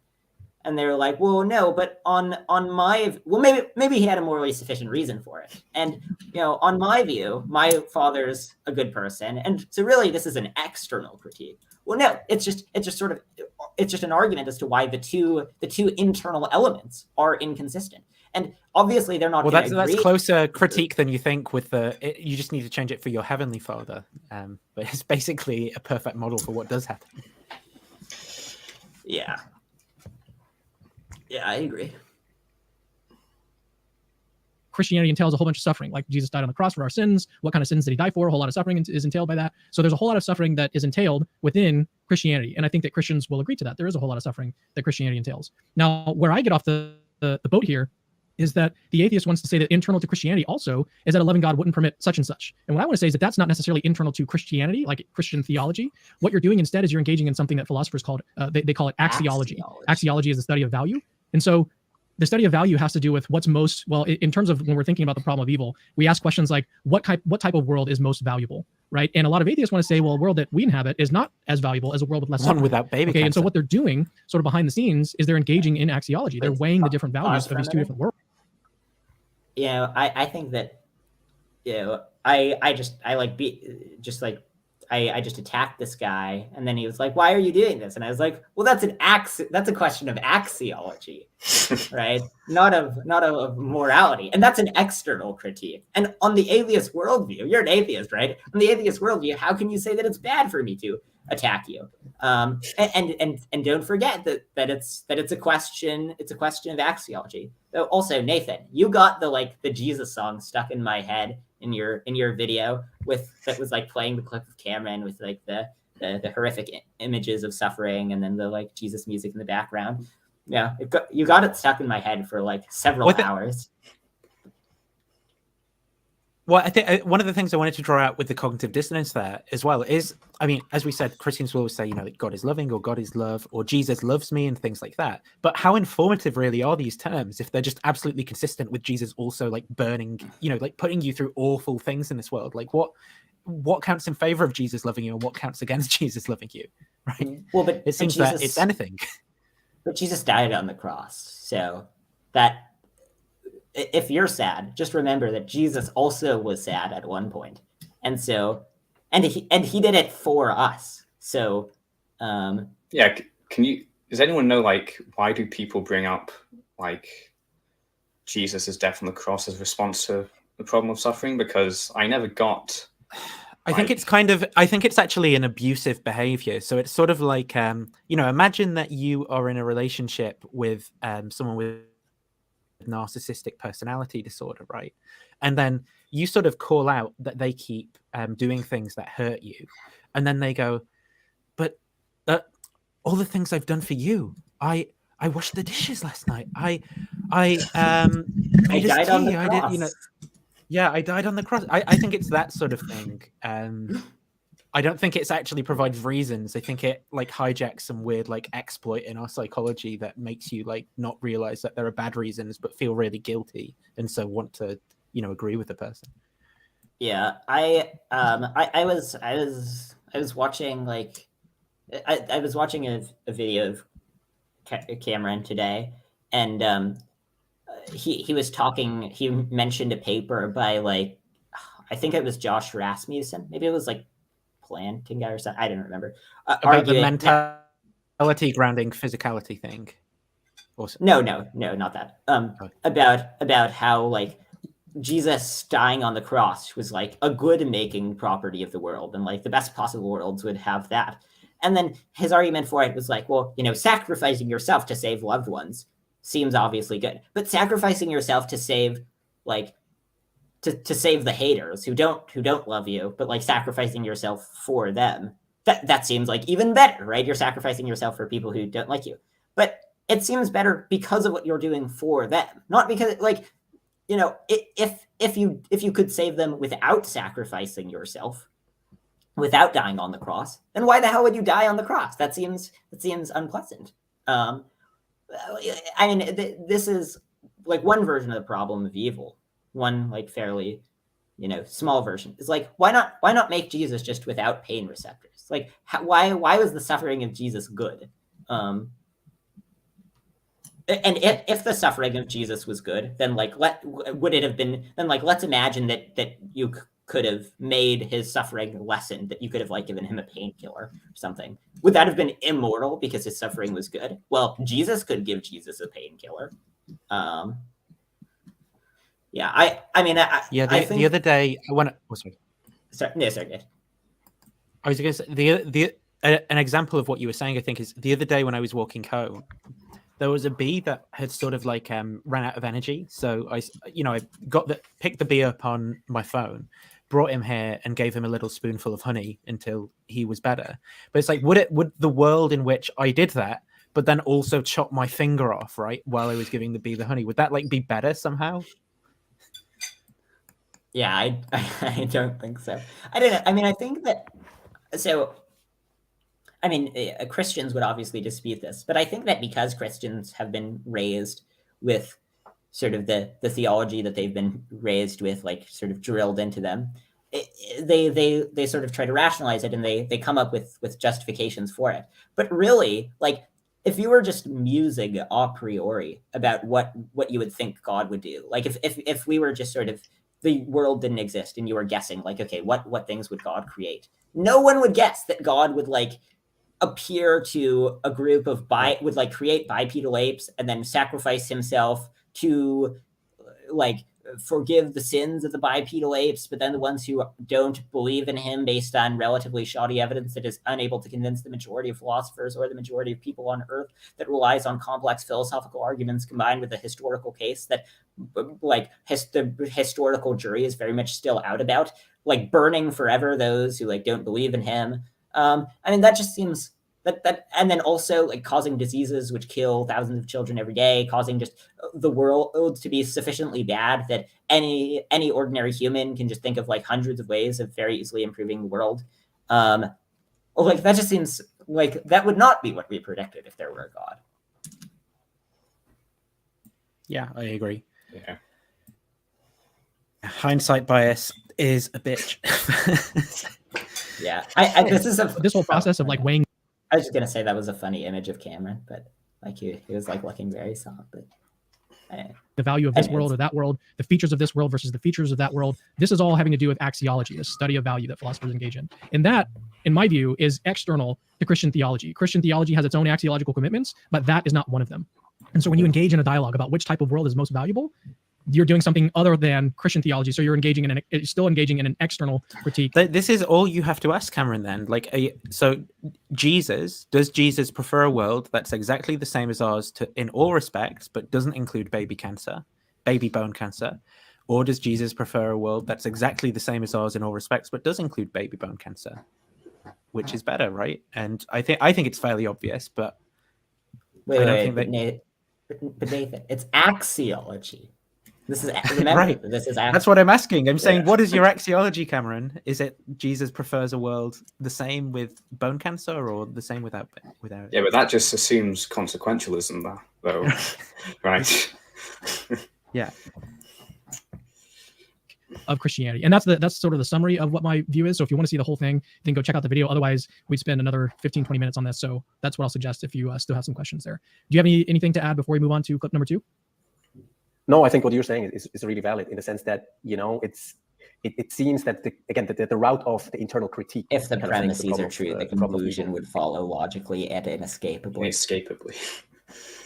Again, it does assume a set of values and imposes it from the outside onto Christianity without seemingly asking the question, well, would Christianity have resources to actually make a case that some sort of suffering is okay, and again, internally consistent with the view? Because, as you're saying, in order for it to be an internal, I actually think here you can talk about Christianity specifically and give some theological reasons, right, why the Christian God wouldn't prefer this, but it's actually a case against a kind of theism, because Christians want to do this thing where they like talk about bare theism rather than Christianity specifically.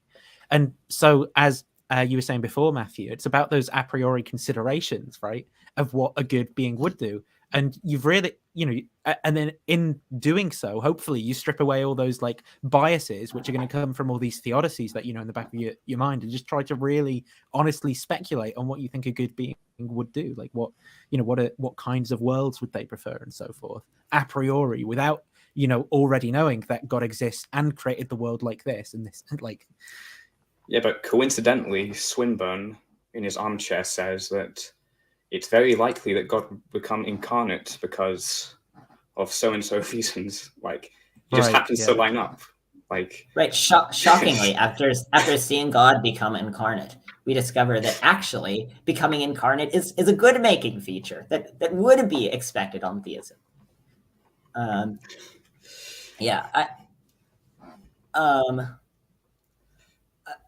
think like I don't think that any of the ways of getting around the problem of evil work very well. I think that the best response is just the skeptical theist route.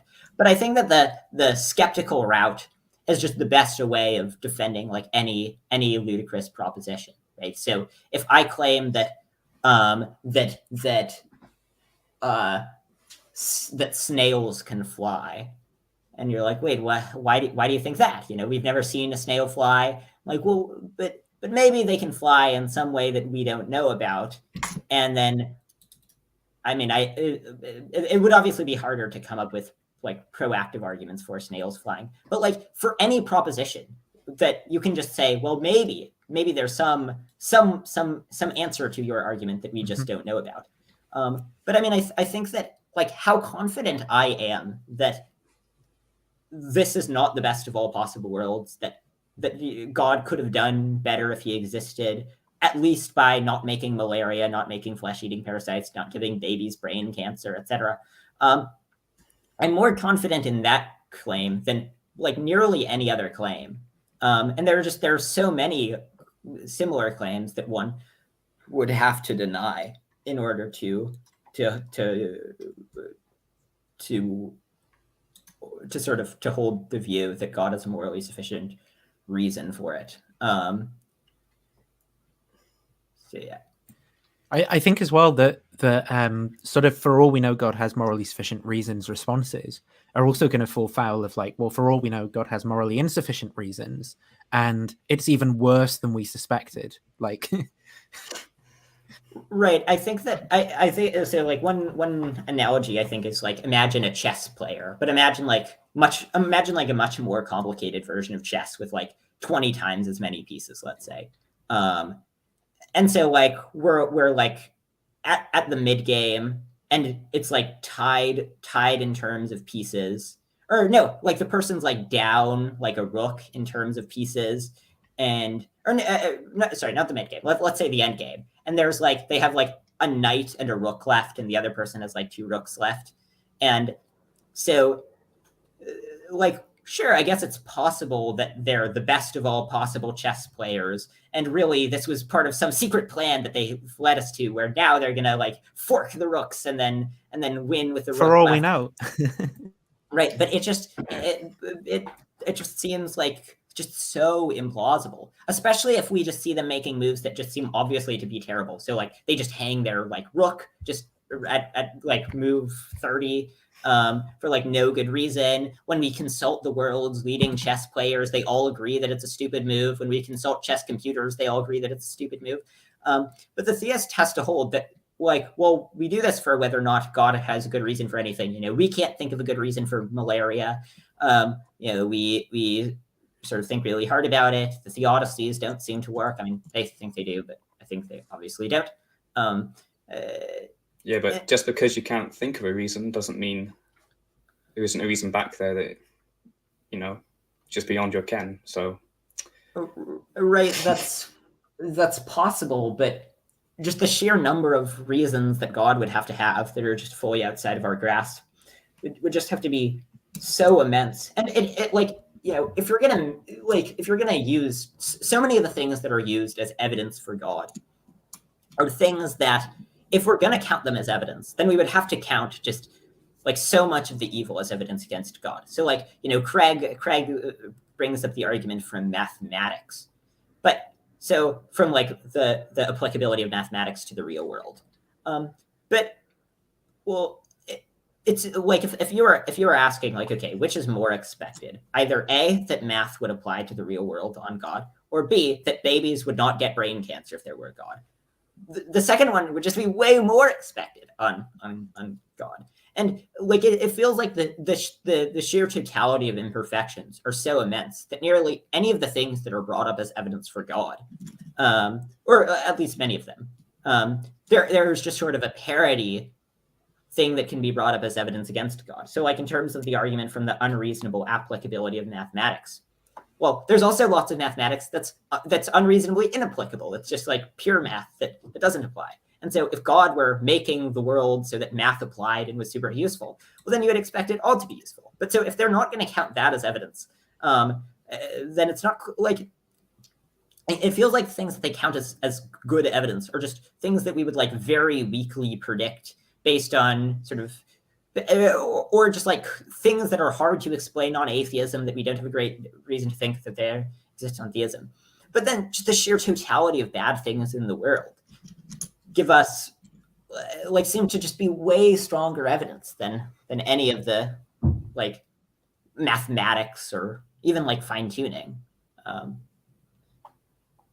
Should we try and play through this a bit more? I'm kind of a bit cognizant that we've only got through 19 minutes. Oh yeah.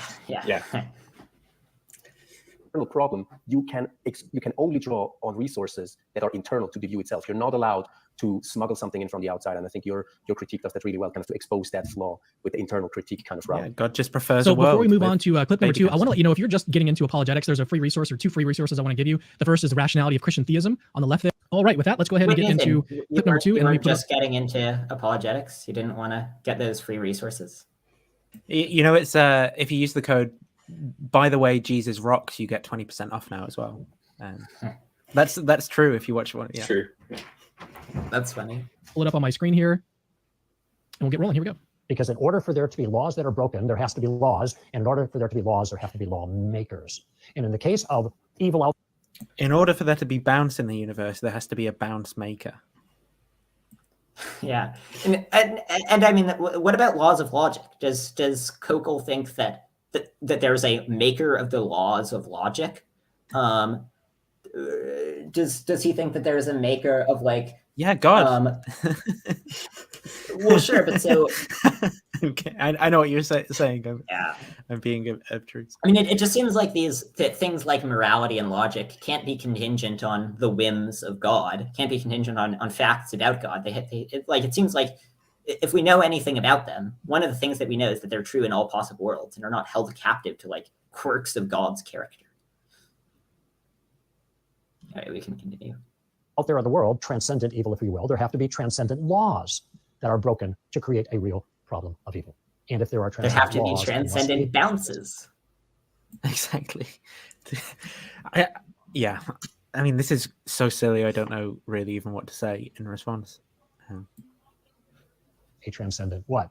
Lawmaker. So you're following me. As I said, the problem of evil is an internal critique of Christianity. It assumes a Christian moral standard for the sake of argument. So it doesn't require the person using it to hold to any particular moral standard generally. That huge misunderstanding aside, I can appreciate an observation Kokel makes here. Humans, regardless of time, place, or culture, do tend to share the perception that moral structure exists, possibly even outside of their own minds or groups. That suggests a root cause behind this phenomenon in human psychology. Where Kokel and I differ is that I don't just jump to the conclusion then that like a guy must have done it, that some transcendent intelligence is behind it. I think natural selection, an extremely well-evidenced process acting on a social species, which humans are, could produce this phenomenon. Yeah, okay, so I'll start this one, okay? And then I'll let you come in, Lucas. So I just wanted to reiterate that some of the first comments that Drew makes is that this is an internal critique, but in my view, it's not. And I've already shared the reasons that I think that is basically has to do with the fact that when you do an internal critique or you're trying to do an internal critique, you're still going to engage in something that is external to Christianity, something called axiology. So putting that aside.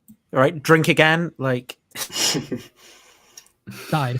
I want to give some context here for the moral argument because I think there's some talking past each other that's happening right now. So in the moral argument, at least the way that it's traditionally presented, there's two different steps. There's two different premises. The first premise is a conditional premise. If God does not exist, then objective morality does not exist. That's the conditional premise of the moral argument. It has to do with the grounding of I think he means facts. objective moral values and duties don't exist.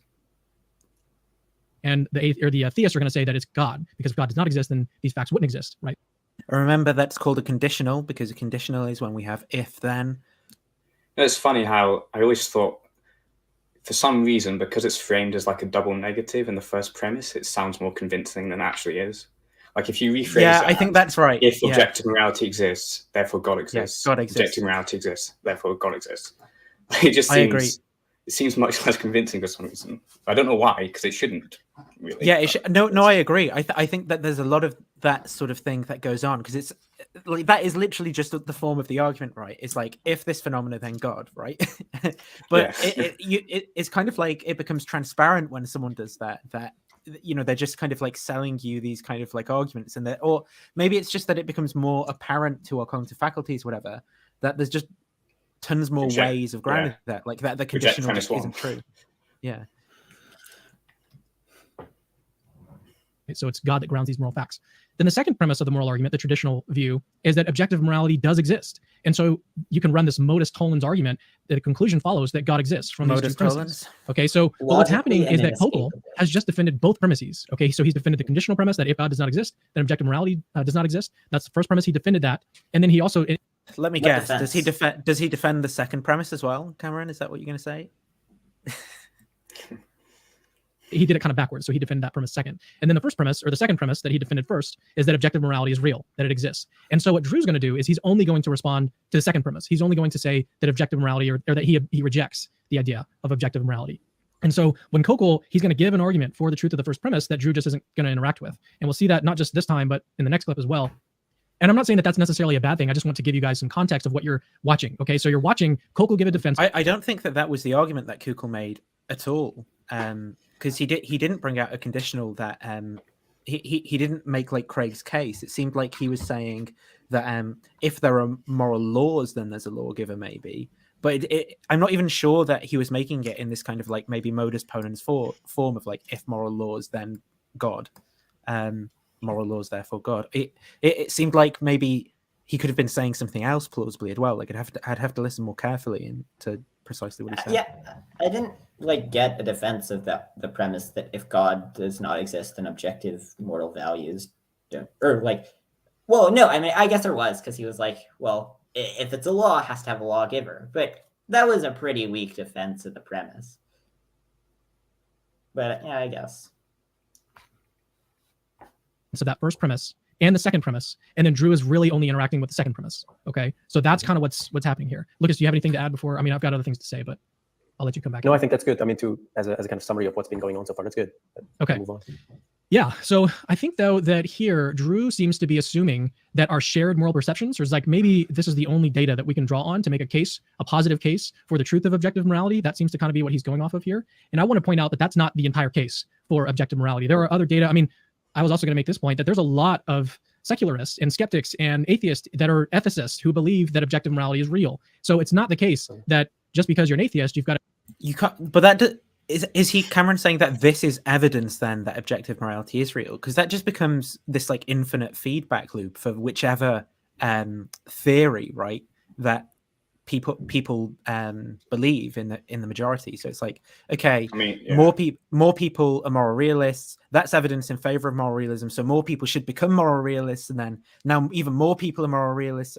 Is that what Cameron's saying? Or? The majority of atheists are moral realists, but they don't seem to see that they have to draw the conclusion that God exists from that position, because they miss that completely every time as well.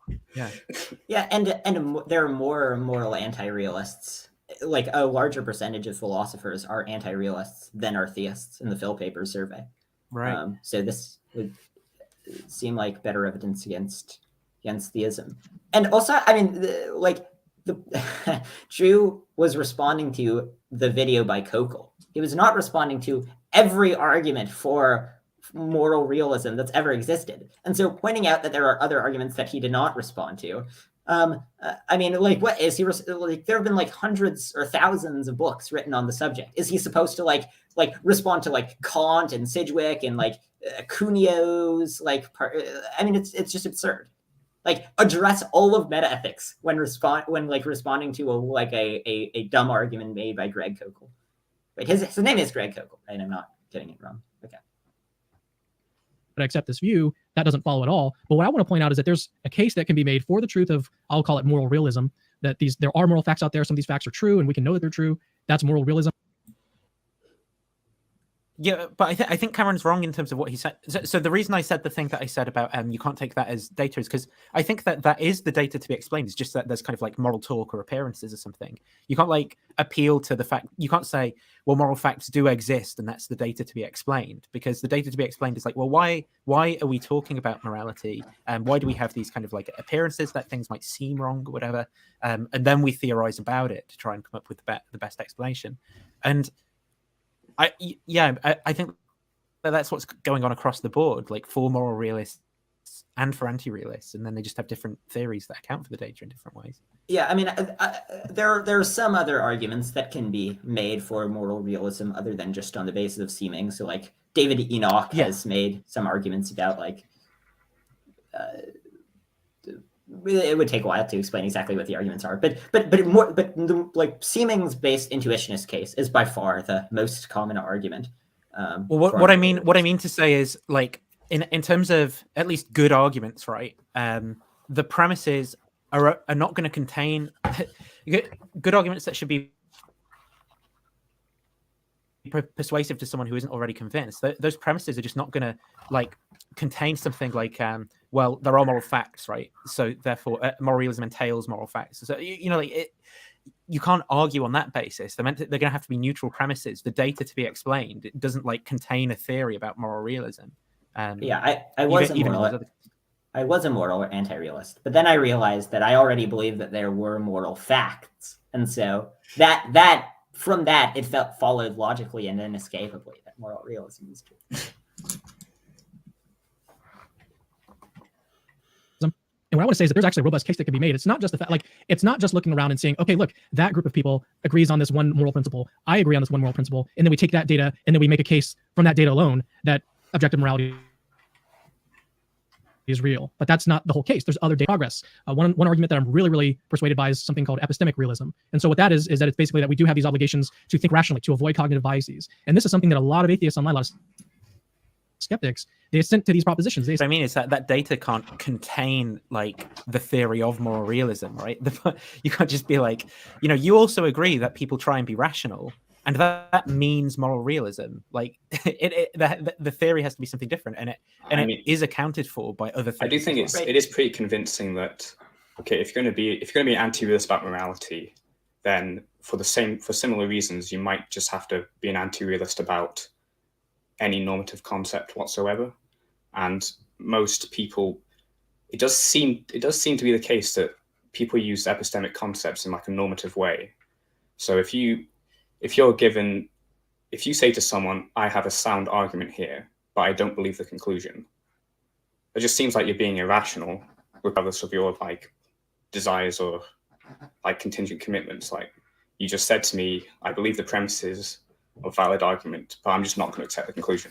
I just don't care. I know that seems to a lot of people, that seems just like you're being irrational, and maybe that points to that there's reasons for belief which are independent of your desires, which is, it's controversial. But I mean, if more anti-realism entails, like, epistemic anti-realism, then that seems like it's pretty convincing, like, motivation for being a realist if you believe that.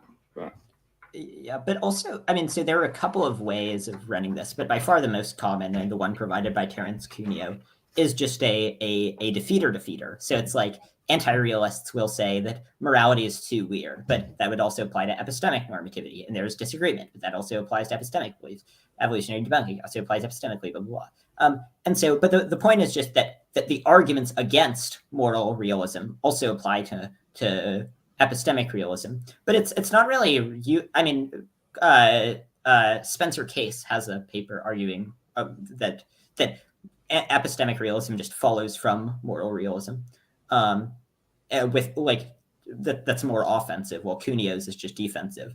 But I do agree that I think that that argument is a fine argument, but it's usually not run as, like, an argument for moral realism so much as an argument against arguments against moral realism. Yeah, what I'm saying here, I suppose, is not that there's not that there aren't good arguments in principle that could be offered in favor of moral realism or anything like that. I'm just saying that, like, good arguments aren't going to be question begging, basically, which is whereas Cameron kind of seems to be suggesting that there are, like, other things that the moral anti-realist will be signed up to elsewhere, or like, the reflective moral anti-realist will be signed up to elsewhere, that ought to persuade them of moral realism. And I just don't think that that's going to be the case for the reflective or consistent anti-realist. Yeah, I mean, there could be think arguments that might, in principle, persuade them, but they're not going to be like, yeah. And like you were saying before, they're not just going to be like, oh yeah, that But I also think that epistemic norms, mean moral realism is true, whilst I'm also committed to moral realism being false in this other area. They're going to have some story to tell about what grounds that. Yeah, I do think it should make you rethink your position because there's a way to frame epistemic anti-realism that sounds really uncharitable in that you don't believe there's any reasons for anything. There's no reasons for belief. There's no reasons for action, apart from, in like a hypothetical sense, if it just happens to connect to like the goals you want to achieve. And so I have no reason to believe the epistemic anti-realist, basically. So a lot of people seem to think there's like a self-defeating worry with it, but I mean, I'm not sure how that goes, but I'm not sure.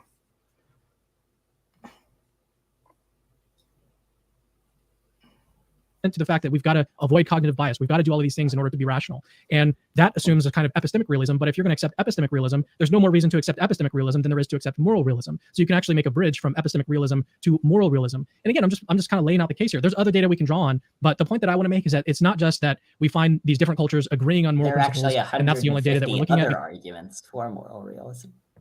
Yeah, I do think that, like, I heard a video by Perspective Philosophy. Wait, I get mixed. Inspiring Philosophy is his name.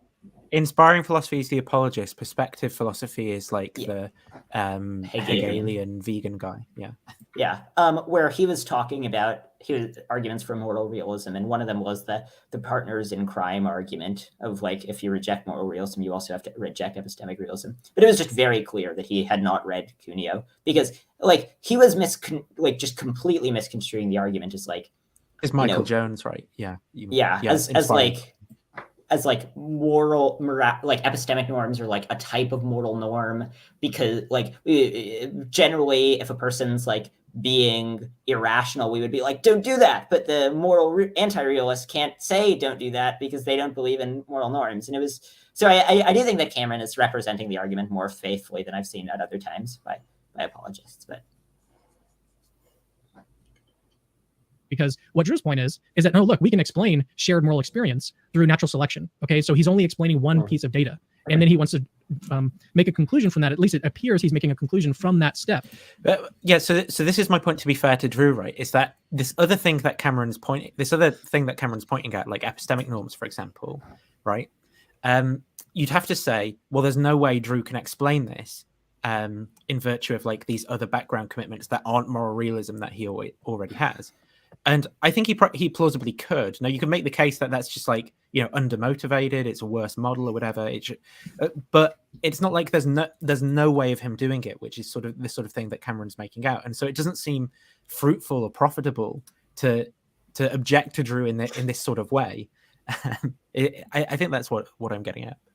Yeah, and right, and all you're saying is that there are other arguments for moral realism that Drew didn't object to, but those weren't the ones raised by Kunkel. Right. Exactly. He also didn't object to Enoch's arguments. He also didn't object to my argument for moral realism that is like not published, but I just have written down somewhere. He even blocked you when you wanted to debate him. Unfollowed you, sorry. Yeah. That objective morality isn't real, that it doesn't exist, or that morality is subjective, because he can explain this one set of data, but that's not the whole case for objective morality. So that's the point that I wanted to make, and I think that's it. I think that's all I got to say. Yeah, that's good. I mean, basically, and I mean, I've heard a lot of skeptics or atheists make that comment or claim that, our moral perception is explained by or a result of evolution, natural selection. And therefore, there's nothing objective about it. So, but that's basically the genetic fallacy. It's basically saying, well, because this whole thing came about in a certain way, it cannot be objectively real. That's just weird. I mean, by the same token, our perception of the natural realm, which is basically what science does or science expresses, cannot, refer to what is objectively true out there. I mean, if true is true, it's going to make the case that our No, this is not the genetic fallacy. So the point is that we have these moral beliefs that we generally just take to be reliable because they seem to be the case. But if it can be shown that they were produced in ways that are not truth tracking, which many of them can, then that gives us good reason not to trust them. So Michael Huemer gives the example of, like, there were lots of ancient societies that thought that that having sex outside of a long-term relationship was very bad, but it was especially bad when women did it. Well, there's an obvious evolutionary reason for why that would evolve, which is that it's a bigger cost for evolutionarily for. There's other controversial examples here, but I'm inclined to think that the idea that you have special obligations to like biologically related family members is probably could give a good evolutionary explanation for that as well. Yeah, blood is thicker than water type sentiments. Yeah. Even more controversially, maybe like things that are just really naturally like repugnant, like cannibalism or like incest or stuff like that, like really disgusting things, which have like a clear evolutionary explanation for like why we would have a negative reaction against them. So, I mean, I do think that they do undermine some of our beliefs in that category, but right. I mean, suppose that we just found out that the reason why we hold like a particular moral, like suppose that a person is it believes that giving your child the name James is like horrifically immoral, and it just like seems really intuitive to them that that's the case, and they trust it because they trust their seemings. And then they find out that the reason why they think that is because they were like hypnotized at a young age to like just have like this very strong negative reaction to the name James. Well, that would be a decisive undercutting defeater for their belief that naming your child James is immoral, right? Because it shows that it was not produced in ways that are truth checking. I think another thing to comment on is Lucas sort of accused the person who's offering this kind of evolutionary debunking argument as of inconsistency. Like if they were consistent, then they'd have to say that all of our other perceptual faculties also don't track truth in certain ways. So I think he said like we can't refer to the objective world. I mean, it's unclear exactly what he's saying, but I take that to be what he's saying. But in principle, he's actually right. The person who's offering the evolutionary debunking argument can just say, "Yeah, you're right in principle, right?" But you can't tell me good adaptive mechanisms, for example, for not having truth tracking to some degree, visual systems or auditory systems or whatever. That's what has to be done. Whereas in the case of morality, for example, it fits well out with my theory, multi-level selection theory, that there would be non-truth tracking moral beliefs that people would form, and that would be adaptive for the groups and things like that. So I think that Lucas just basically hasn't really thought about his objection here and what it means. It's not as simple as he makes out. Yeah. Perception again of morality or our moral sense is not corresponding or doesn't correspond to what is objectively real or objectively true because it's a result of evolution. Well, the same goes for our apprehension of the natural realm, again, of natural laws or of the way things work out there in the universe. I mean, surely this is like everything else, a result of... Do you guys apprehend natural laws through the senses? Yeah, I have just direct acquaintance with like gravity. Like I just sort of like intuitively realize that things don't actually fall down, but things fall towards like a wobbly center, slightly off from the center of the Earth, because we exert a gravitational pull on the Earth, much like it does on us. I deduce that from first principles. Well, though I actually think that this is sort of an interesting point, where I would say that I think that lots of our moral beliefs are plausibly evolutionarily debunkable, but I think that that we can employ sort of complex and intricate moral reasoning in ways somewhat similar to the scientific domain. So if we come up with axioms like the ones of humor, and then use those to arrive at the repugnant conclusion, and then we come up with other sets of axioms and employ sort of rich and complex moral reasoning, I think that would be less evolutionarily debunkable, because it's not just sort of relying on our basic instinct. It's sort of a reasoned, reflective process. But this is what I mean about the in principle thing. It's so what Lucas is saying is sort of in principle right. Okay, that the person who thinks that the evolutionary debunking argument is good can agree with him and say, like, yeah, if you can basically, there's like a parity here. If you can tell me the same sorts of things I'm telling you about evolution not being adaptive, about visual sight and stuff, I will just agree with you that it isn't truth cracking, that I can't refer to the objective world in the same way. The problem is that you haven't done that, right? Right. I mean, for the analogy I gave earlier, like similarly, if there was a tree that looked blue to me, and then I later figured out that I was like that there was like a problem with my eyes where like a particular shade of green looks blue to me, that would undercut my belief that the tree is blue, and it should, because if we have a defeater too. Yeah. And it doesn't, and that doesn't, saying that doesn't commit you to, having not found out that piece of evidence about whatever's wrong with your eye, right? The belief that you're misperceiving things. I mean, evolution. But if coming about by evolution means that our perception of something that is objectively real, well, that means that science basically deals with stuff that isn't objectively true and false, and that's just weird, and it's self-undermining, because Drew essentially assumes the objective truth of evolution to make basically a case that works against evolution. It's, again, if our perception of the moral realm cannot be, doesn't correspond to... It's like he says so many weird things a minute, like saying true assumes objective truth again, which is the same as, like, what do you mean, like, saying the word true assumes objective truth? Like, what work is objective? Saying the word true is just saying the word true, like. Right. And also, it's not like, there isn't a plausible story of how our belief in evolution is evolutionarily debunkable. Also, planting gut. Okay.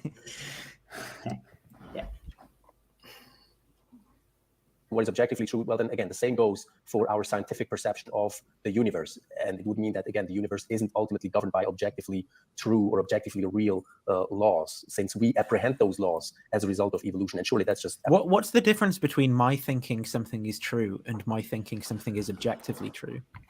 That would be a question I'd want to hear Lucas's answer to. Like, if I think if I say that something's true and I say it's objectively true, what does Lucas think the difference is from my point of view? Well, the objective one, it's like weightier, It has. It's really true. What if I nod my head at the same time? I say it's true. It's true. It's logically and inescapably true. In order to prove it's not true, you have to first tear down all the reasons for thinking that it is true, and then erect in their place reasons for thinking that it's not true. And until you do that, then we're just finding it's true. And what's funny is that I made a short that basically went through this exact argument. I published a short around a month ago, and then many people made the comment and said, well, no skeptic would ever claim that. No skeptic would ever claim that morality cannot be objective because, because we came to know about it through evolution. And here comes, genetically modified skeptic making this exact argument. I thought that was funny.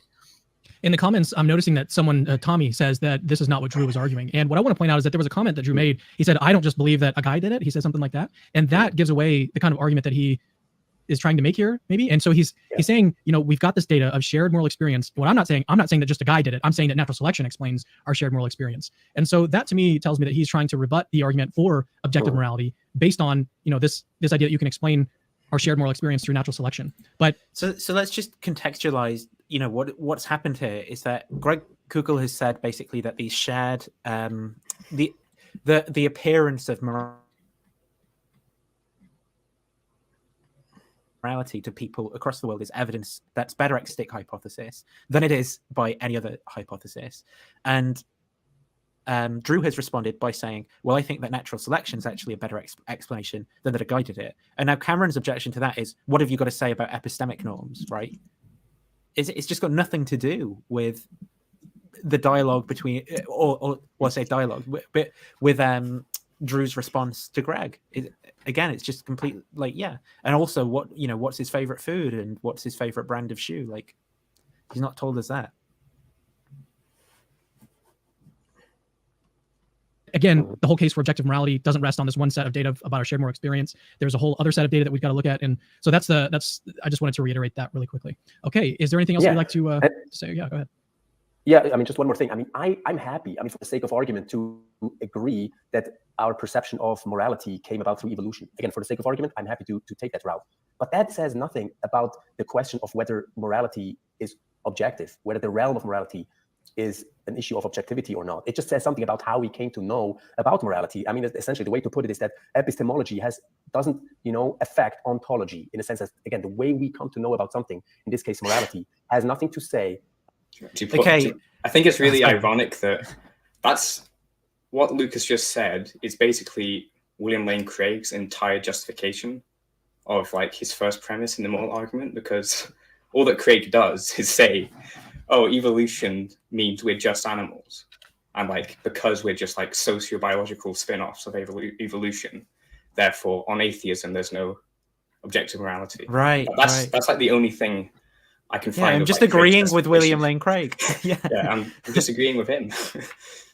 Yeah, I mean, obviously the fact that it's produced through evolution doesn't affect its reliability. But the question is just whether it being produced through evolution, like whether the evolutionary process gives us reason to think that it would be truth tracking.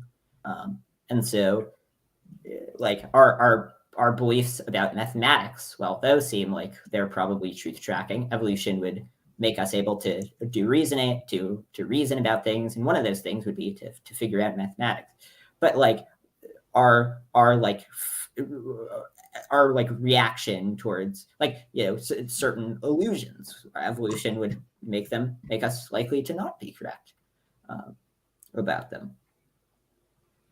Yeah, this is sort of why I was saying, we've got to be really kind of wary of what we're doing with our word true here, and like when we add things to it, because it's it's also like I don't know if I want to go so far down that rabbit hole, but I just find it kind of strange, right? The way that he's talking about true, and maybe I'll just park that there. Another thing I wanted to mention is he talks a lot about he uses this kind of like aphorism that apologists talk a lot about, like confusing epistemology and ontology, as if this is some kind of universal like debunker or something to anything that atheists or skeptics have to say.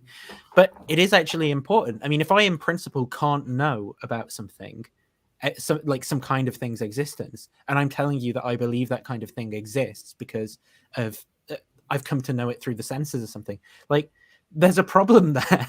Epistemology and ontology do actually inform each other. You can't just say, because they're different categories that philosophers talk about, the two never kind of come together or anything. It is actually important. And I don't think it does actually apply to what Drew was saying either, or the evolutionary debunking argument as it's kind of offered by anti-realists.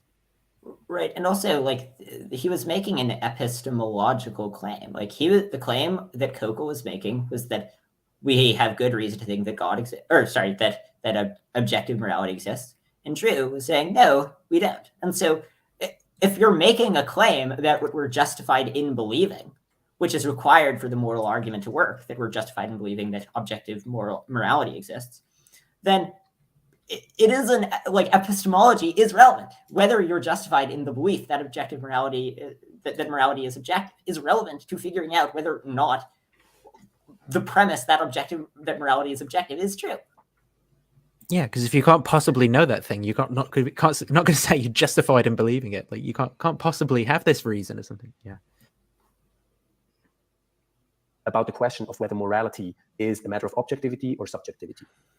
And that's because of this genetic fallacy that might be. I don't want to use this language of like Drew is for sure making all of these mistakes. I'm trying to use the language of like he might be doing this, because I want to try to be as charitable as possible here and say like he may be avoiding these mistakes, but from the looks of it, this is what it looks like is going on. He's all right, but those caveats out of the way. Let's go ahead and he thinks that Drew has a morally sufficient reason for appearing to make mistakes, but hard to make. Maybe it's to do epistemological like mind building. So like for all we know, yeah.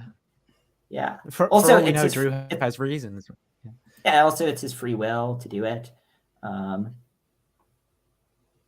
Yeah. It actually doesn't matter, like what evidence we have that Drew has made a mistake in his presentation of the argument, because it's always going to be the case that, for all we know, Drew has like these hidden reasons that justify, what seems like a mistake to us. Yeah. Clip here. Now, I want to alert you to a move that the atheist is going to make on this point, because what we're saying is, if there is morality, then there must be a God. And what the atheist is going to do is he's going to try to explain how you can get morality without God. And he's going to go to Darwin. All right, Darwinian evolution can explain this. What if somebody said, well, my evolution has caused me to believe I should go 75 miles per hour on the Autobahn, all right?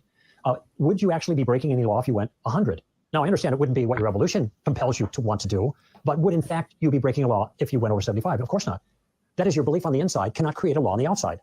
All it is a belief on the inside. Is it evil to disobey your evolution? I mean, that makes no sense. This is why the Darwinian evolution answer can never solve this problem. Because according to Darwinism, let's just say, even if it were true, I don't think it is. Yeah, but no one thinks that what evolution selects for is like ethical or what you should do. That's an insane position. If that's what he means by that, I've never seen an atheist say that. I mean, I think that the move that he started with, of like, now I want to alert you to this like sneaky tactic that the atheist might employ, so that you can know how to just demolish the sneaky atheist trying to roll out of your moral argument trap. I don't know. I thought that was pretty funny. But so, I mean, I have heard atheists, unfortunately, say that like morality is what it evolved to be. We evolved as a social species. That's how it's binding. Like I actually, in Massimo Pigliucci's debate with Craig, I actually heard him say that when I was watching the debate yesterday. Therefore we ought to follow what evolution has selected for. Like, do people actually make that extra step?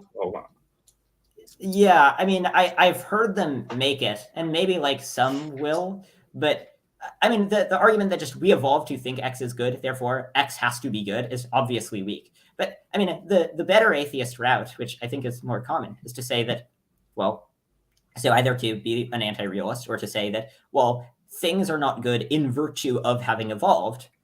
Things evolved in particular ways. And we can sort of figure out, like, you know, it's the same way that evolution allowed us to figure out epistemic, like what we're justified in believing. It also allowed us to figure out moral things.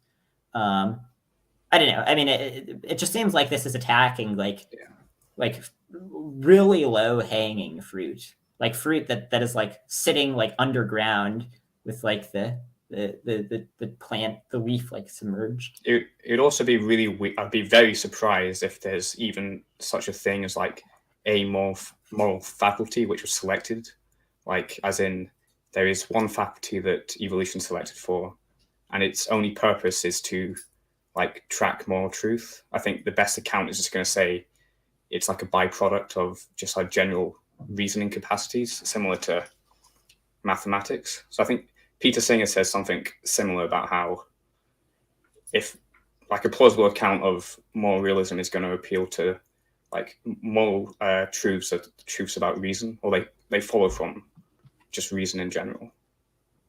Yeah, right. So like, you know, my account of how, well, Alistair, do you have like a thunderstorm going on? There's like it's like light flashing.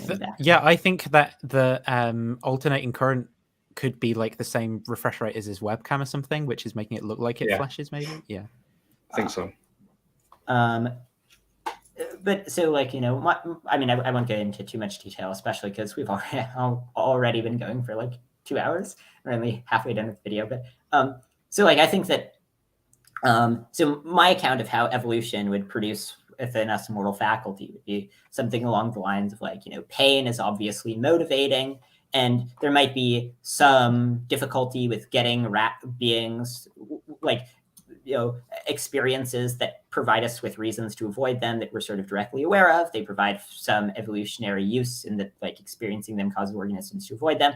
Evolution selects for organisms that are able to discern things about their mental states.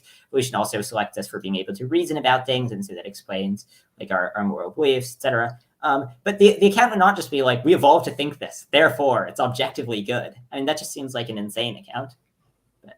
What I've kind of forgotten what the thing he said about speed laws was relevant to. Was he just saying... Yeah, the thing that Greg said about speed laws, what was that in objection to?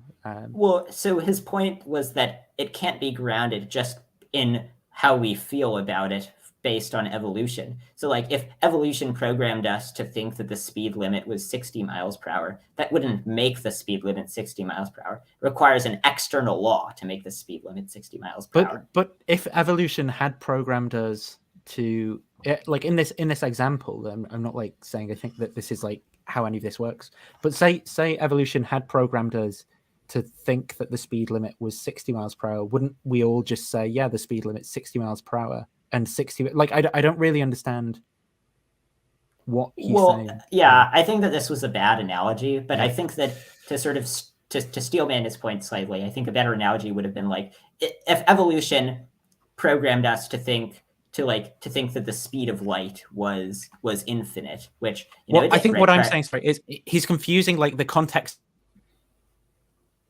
of utterance and the context of evaluation. I think is my objection to what. Yeah, I would agree with that.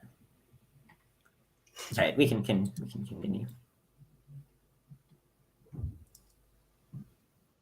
But even if it were, the best it can do is give you a feeling on the inside about morality.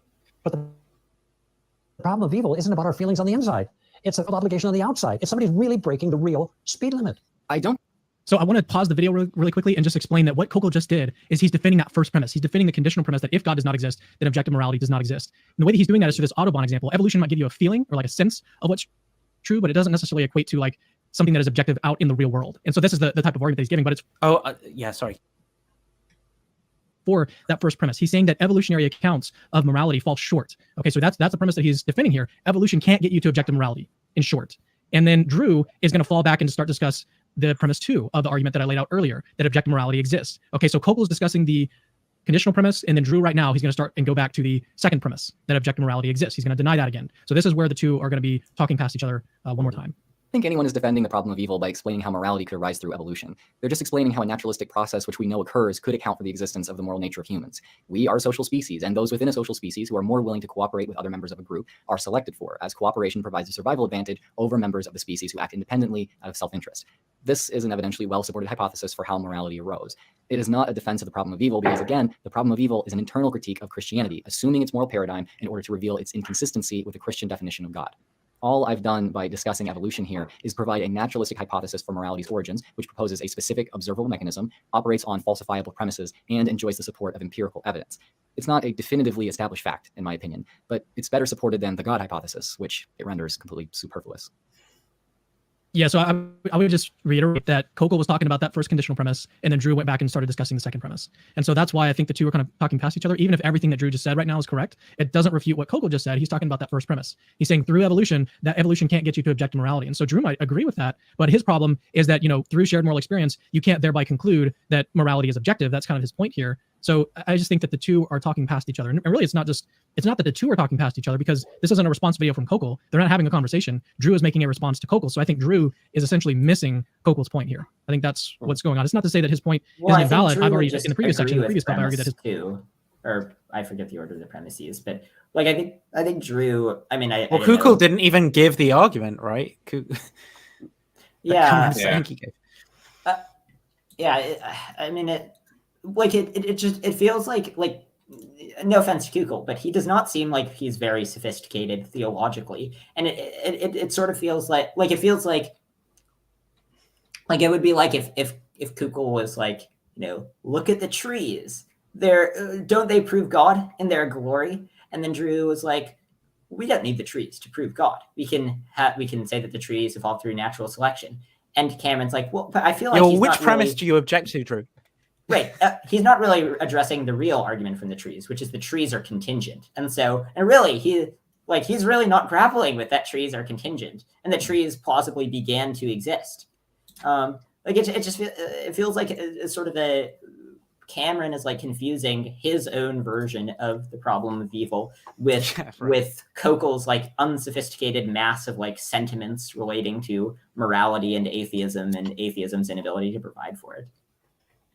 Yeah, it's like it seems like Cameron's kind of like projecting how he would respond if he were Kokol, right? To like what Kokol mean. He's interpreting what Kokol means in terms of that, and then responding to Drew as he would as Cameron, and sort of saying that's also what Kokol means, and not like having any of that context sensitivity to what's going on. I can just imagine like Drew reacting to the like Jesus loves me, this I know, for the Bible tells me so song, and then Drew's like, but the Bible telling you so doesn't prove that it is so, and then Cameron's like, well, but as the historian Gary Habermas argues, there is confirmatory evidence for the empty tomb. So real like yeah, I mean it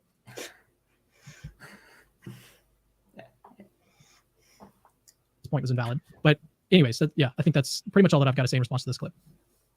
Yeah, and I guess another thing that is interesting, and you've pointed it out in our conversation before the live stream, is that like Drew is quite adamant about emphasizing that evolution is a falsifiable and empirically or evidentially well-established hypothesis that bolsters, the idea. Is Lucas a young Earth creationist?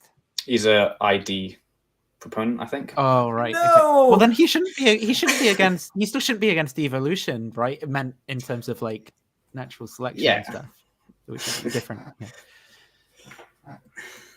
Idea that morality came about, or our moral perception or sense came about through evolution. But what's interesting is that, again, evolution working on physical traits and, physical features of organisms. Yeah, sure, that's kind of in the realm of empiricism. But I wonder how does one go about empirically establishing the notion that morality came about through evolution? I mean, how does that work empirically? That means... Yeah. Well, I'm not an evolutionary biologist, right? But there's plenty of cognitive psychology, right? The kind of things that cognitive psychology studies. So suppose that there are kind of things that you call morality that is studied by cognitive psychologists. Well, then, like I know intelligence is one of them, and then they consider these things to be phenotypes, and then they study them. Evolutionary psychologists go away and study them in different population groups and different communities, and see how they kind of like vary with genetic frequency and stuff like that. So, I mean, there's a way that scientists would go about doing that, and just basically raising the question because you're not aware with how they would do that or any of the practices involved. Isn't like a good objection to anything that Drew's saying. I think it's just like, none of us are specialists. He has accidentally got onto a point where a lot of people do just like assert evolutionary explanations with like a just so story, and yes, it's actually kind of hard to see what independent evidence would there be for the story being true, other than it's just like post hoc posited to explain the data, which is like just a general issue with evolutionary. Yeah, like I always say it's the same as young Earth creationism. Like people, like when you talk to a young Earth creationist, they'll be kind of like, well, yeah, but the rocks appear old because like God wanted it that way. And then people can similarly do the same sort of thing with evolution, where it's like, well, why do we have this? And they'll be like, well, evolution made it so, right? And they don't really have a good story about like what was adaptive or what like ecological niche selected for a certain trait, and showing that humans were actually like in that ecological niche at a time at which they would have been selected for and stuff like that. Yeah. Right. I mean, I do think that he's partially right that like even perfect evolutionary science would be insufficient to answer some evolutionary questions. So like so if we figure out exactly how pain evolves, so like pain evolves to deter organisms from doing painful things, which decrease their survival. And we like see how pain evolved.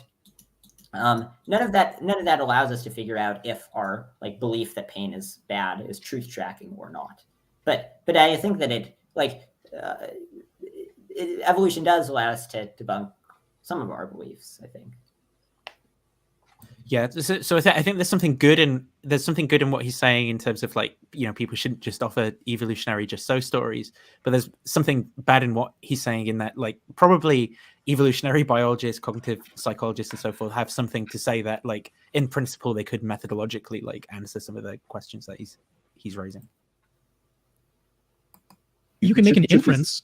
Exactly, yeah. But how are you going to do it empirically? That's a completely different question. It's like, how are you going to prove that empirically? It's not like you can put it in a test tube or something. It's not like... Because the objection would be he hasn't borne it out empirically, right? And he should. Not this, like, could you in principle, which is what they seem to be going down. Like, you couldn't in principle prove it empirically. Well, that's not quite right. Right. Feel or sense or touch these propositions. Again, it could be an inference that you're making based on like good evidence and stuff. That's a completely separate question, though. That's right. I guess Yeah, that's right. I mean, and I guess what's interesting is that at the same, Drew does mention that it's not, 100% established. He does admit that. He's kind of careful with his comment there. But at the same time, I feel like, well, he's dropping those big words. It's empirically established and falsifiable. Axiology. But again, I mean, these terms, they work very well with the physical sciences for sure, and I'm not going to deny that. But it seems like he's rhetorically trying to bolster his case and thereby overstating it, actually. I just want to point out one more time. So the data that Drew is focusing on is our shared moral experience, okay? And then it almost seems like Drew is saying that from our shared moral experience, the conclusion immediately is drawn that God explains it. But that is not the case for neither objective morality. Have you seen Craig's argument? like that. Yeah. I know. That's Craig's justification for premise 2 of the argument, basically. So right. It is the argument. I mean, I have a tendency to sometimes be uncharitable, especially with Cameron, because he annoys me so much. But that is actually Craig's argument. He just goes there's this logical link between these things, right? It's just the contrapositive or whatever. If God does not exist, then there's no objective moral values or duties. It just means moral values and duties, then God, right? So. Yeah, and actually, as we saw in the Kagan debate, that's his best argument. When he trots out the other piece of support for the moral argument, things just quickly go off the deep end, and the arguments get way worse than just asking in a skeptical tone. But how can you ground morality if God does not exist? It's absurd. The moral argument. Natural selection, evolution, evolution, natural selection explains our shared moral experience.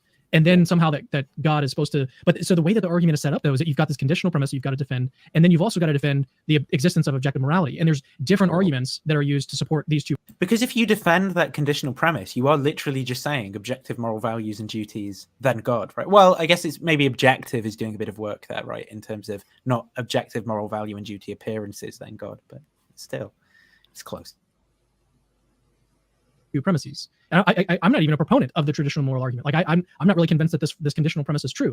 I like moral arguments from moral knowledge, and maybe we'll get into that in just a minute. But I'm not even a proponent of these. I'm just saying that the conditional premise is defended separately from how the premise about objective morality existing is defended. That premise again is defended through some of these other lines of evidence that I suggested earlier, through epistemic realism, through moral progress, through moral experience, and then the conditional premise. Did he say Oh no, he said the objective. I've never seen Craig defend it in terms of any of those other arguments, though. Yeah, Craig just goes justified in believing in moral perception, absent defeater. In the debates, at least, that's what he does. Yeah.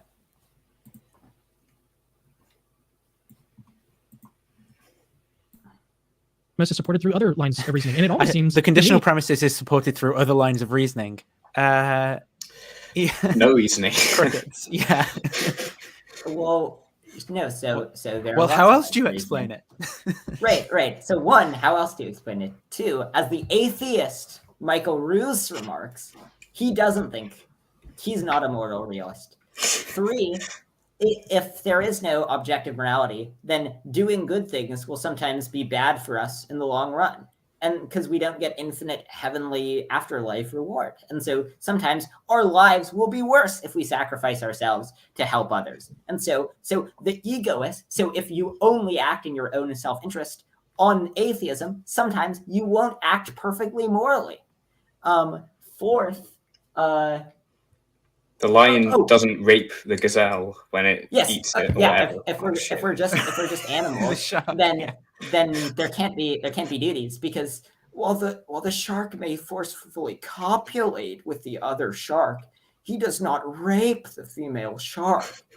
Have you seen Craig's blog post though on about how wives should enthusiastically have sex with their husbands even when they don't feel like it as well?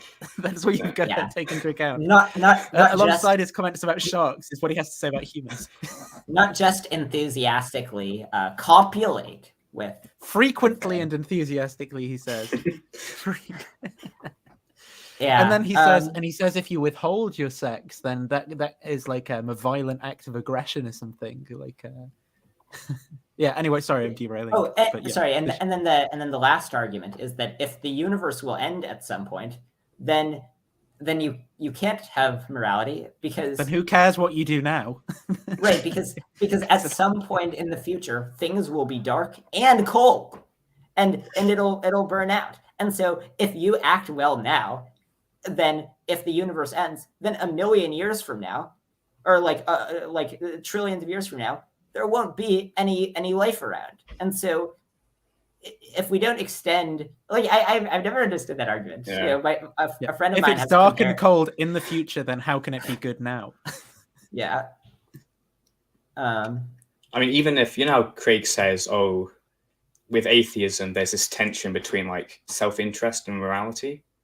Well, to me, the whole point of morality is that it's other regarding, in that, I mean, the reasons for being moral aren't because like it benefits you. Well, that's at least one of the main features of morality. So I'd find it a bit like depressing in a way if like your own self-interest just happened to always line up with what you ought to do. I mean, it kind of seems a bit weird. Right. I don't know. I've never understood, like, why would we conclude that if we won't extend infinitely far into the future, that like things don't matter? Like, Nothing matters. yeah, no, I mean, a friend of mine has like analogized it to saying like, well, if we're not infinitely tall, then if we're only 3-dimensional objects and would be an infinitesimal speck on a 4-dimensional surface, then it's hard to see how things can really matter. Yeah, it's so absurd. Yeah, it's interesting. Like from a point of view that you will never occupy and don't occupy, then things can't be as they seem to you now. Because he phrased it in terms of meaning, right? And meaning's a weird one because it's obviously like a polysemic word, but like you know, I take meaning to be kind of like an effective state. You know, obviously it doesn't mean meaning like semantic meaning, like words can't mean things or something. But so when he's saying you can't have meaning unless time goes on forever or whatever, I mean, I just take meaning to be sort of like a kind of like good, like things feel meaningful to me. It's not like, yeah, it's not, so it's like, it's just hard for me to see. Is he saying, so then in light of that, when he's saying that, he's like, so think about atheism, it should make you so sad that you should never feel meaningful now. Like, it's just not clear to me what he's actually saying there. Yeah. And also, like, I think that, like, yeah, I think of meaning as sort of being like finding things interesting. Like it relates to your interaction with the object. But it would be absurd to say, like, on atheism, we can never find anything interesting because at some point things will grow cold and dark. And yeah, that's what I mean. Yeah, it's crazy. Yeah. Like Drew he'd be on board with that first premise because he's saying that evolution is going to explain our moral beliefs. And so we don't need to jump all the way to objective morality. And as an atheist, it would seem like he's got some reason to make that connection between God not existing, atheism, and objective morality not existing. So to me, it almost seems like if he's saying it is the case, right? It is the case that objective morality is false and evolution is false. That doesn't mean that if God does not exist, then because he could say, yeah, but it could be, you know, he could say it could be the case that Platonism is true. It just isn't true. But it could be the case that, you know, Platonic moral realism is true. Yeah. he's got reason to accept that first premise, even if he has reason to reject the second premise, which again, I don't think he's really given us a good case for rejecting that second premise because he's only focused on one piece of evidence in favor of moral realism, as opposed to looking at like the full-blown case that could be made for it. Yeah.